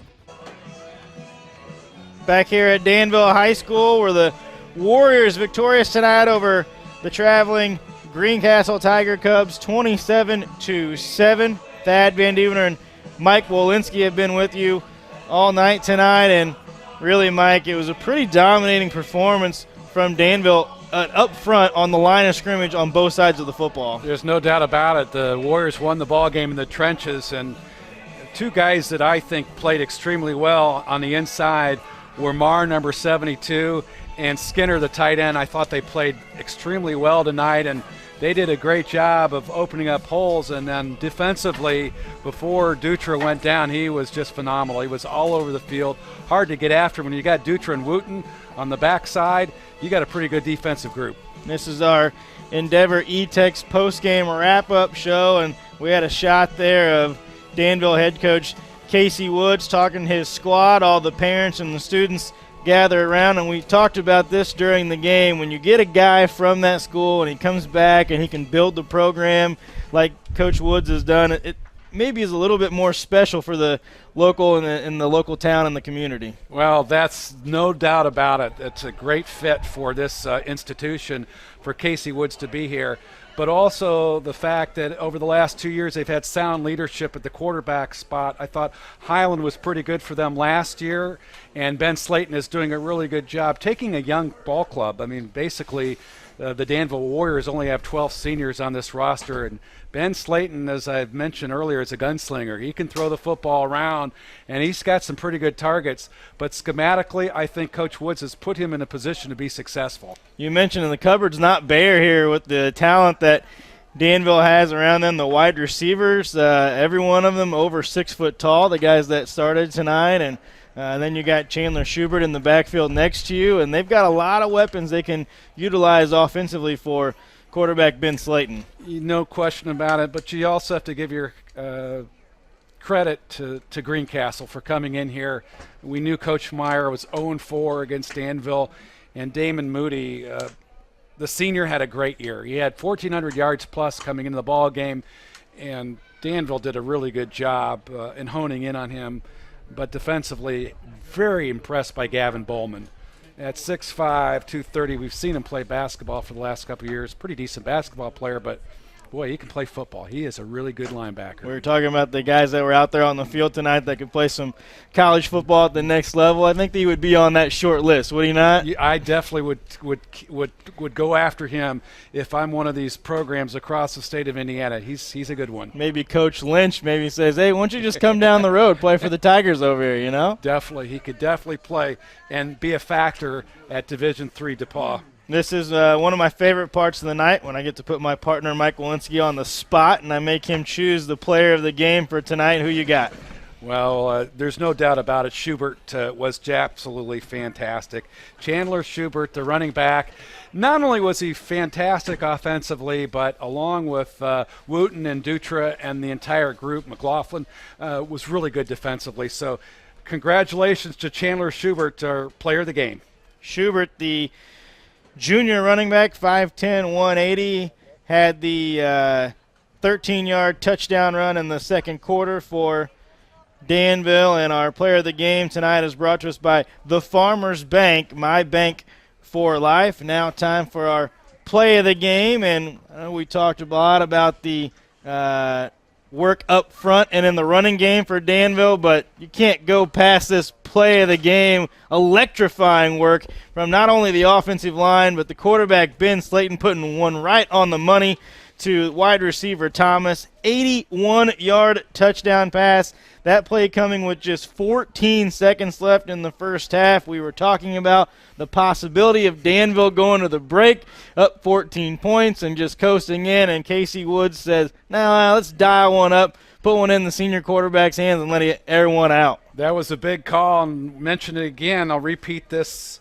If you want to win a championship, the aggressor usually wins the title. And that time, we saw that Casey Woods was the aggressor offensively, dialed it up to Zane Thomas. Big touchdown, but give credit to that offensive line on the two tackles. I thought on that play just showed why they won the battle, with Steve Thomas, number 53, and Jackson Douglas, number 59. Tremendous effort by this experienced, savvy offensive line for the Warriors tonight. Slayton there, you can see again, 81-yard touchdown strike for him. And Slayton on the night, let's retouch this. So Slayton with 2 touchdown passes tonight, the 81-yard touchdown pass there to Thomas. He also had a 20-yard touchdown pass to Thomas. That one was in the third quarter. That one also on 4th and 9 where he connects. And then all the way back in the first quarter, Slayton with a 7-yard touchdown run. Before we get out of here tonight on a cold, it was wet early, it was windy late, I want to give a big shout out to our crew tonight. Jake Morris, the director, over in the truck. Jaron right here next to me doing some graphics here in the press box. Nice work tonight. And then everyone working the cameras out there, Mike, Aaron, Wes, Becca. On the replay was Mike Posick. Great job by you guys tonight. A little bit cold out there, but great production tonight from the ISC Sports Network MTC Sports guys? Yeah, it was fantastic because the weather conditions were not desirable. And give our crew credit, but also give the fans from both schools a lot of credit because they stood in these stands under very difficult conditions the entire game, and they're still standing out here. And for the Danville fans, celebrating their victory en route to a chance to play in the sectional semifinal. Real quick before we get out of here, Tri-West leading right now 29-0, so it looks like Danville will take on Tri-West next week. And our game tonight has been brought to us by the Farmers Bank. The Farmers Bank, my bank for life, and Indiana State University, find your blue. 27-7 your final score. Thank you for joining us tonight. This has been high school football tournament style on the ISC Sports Network.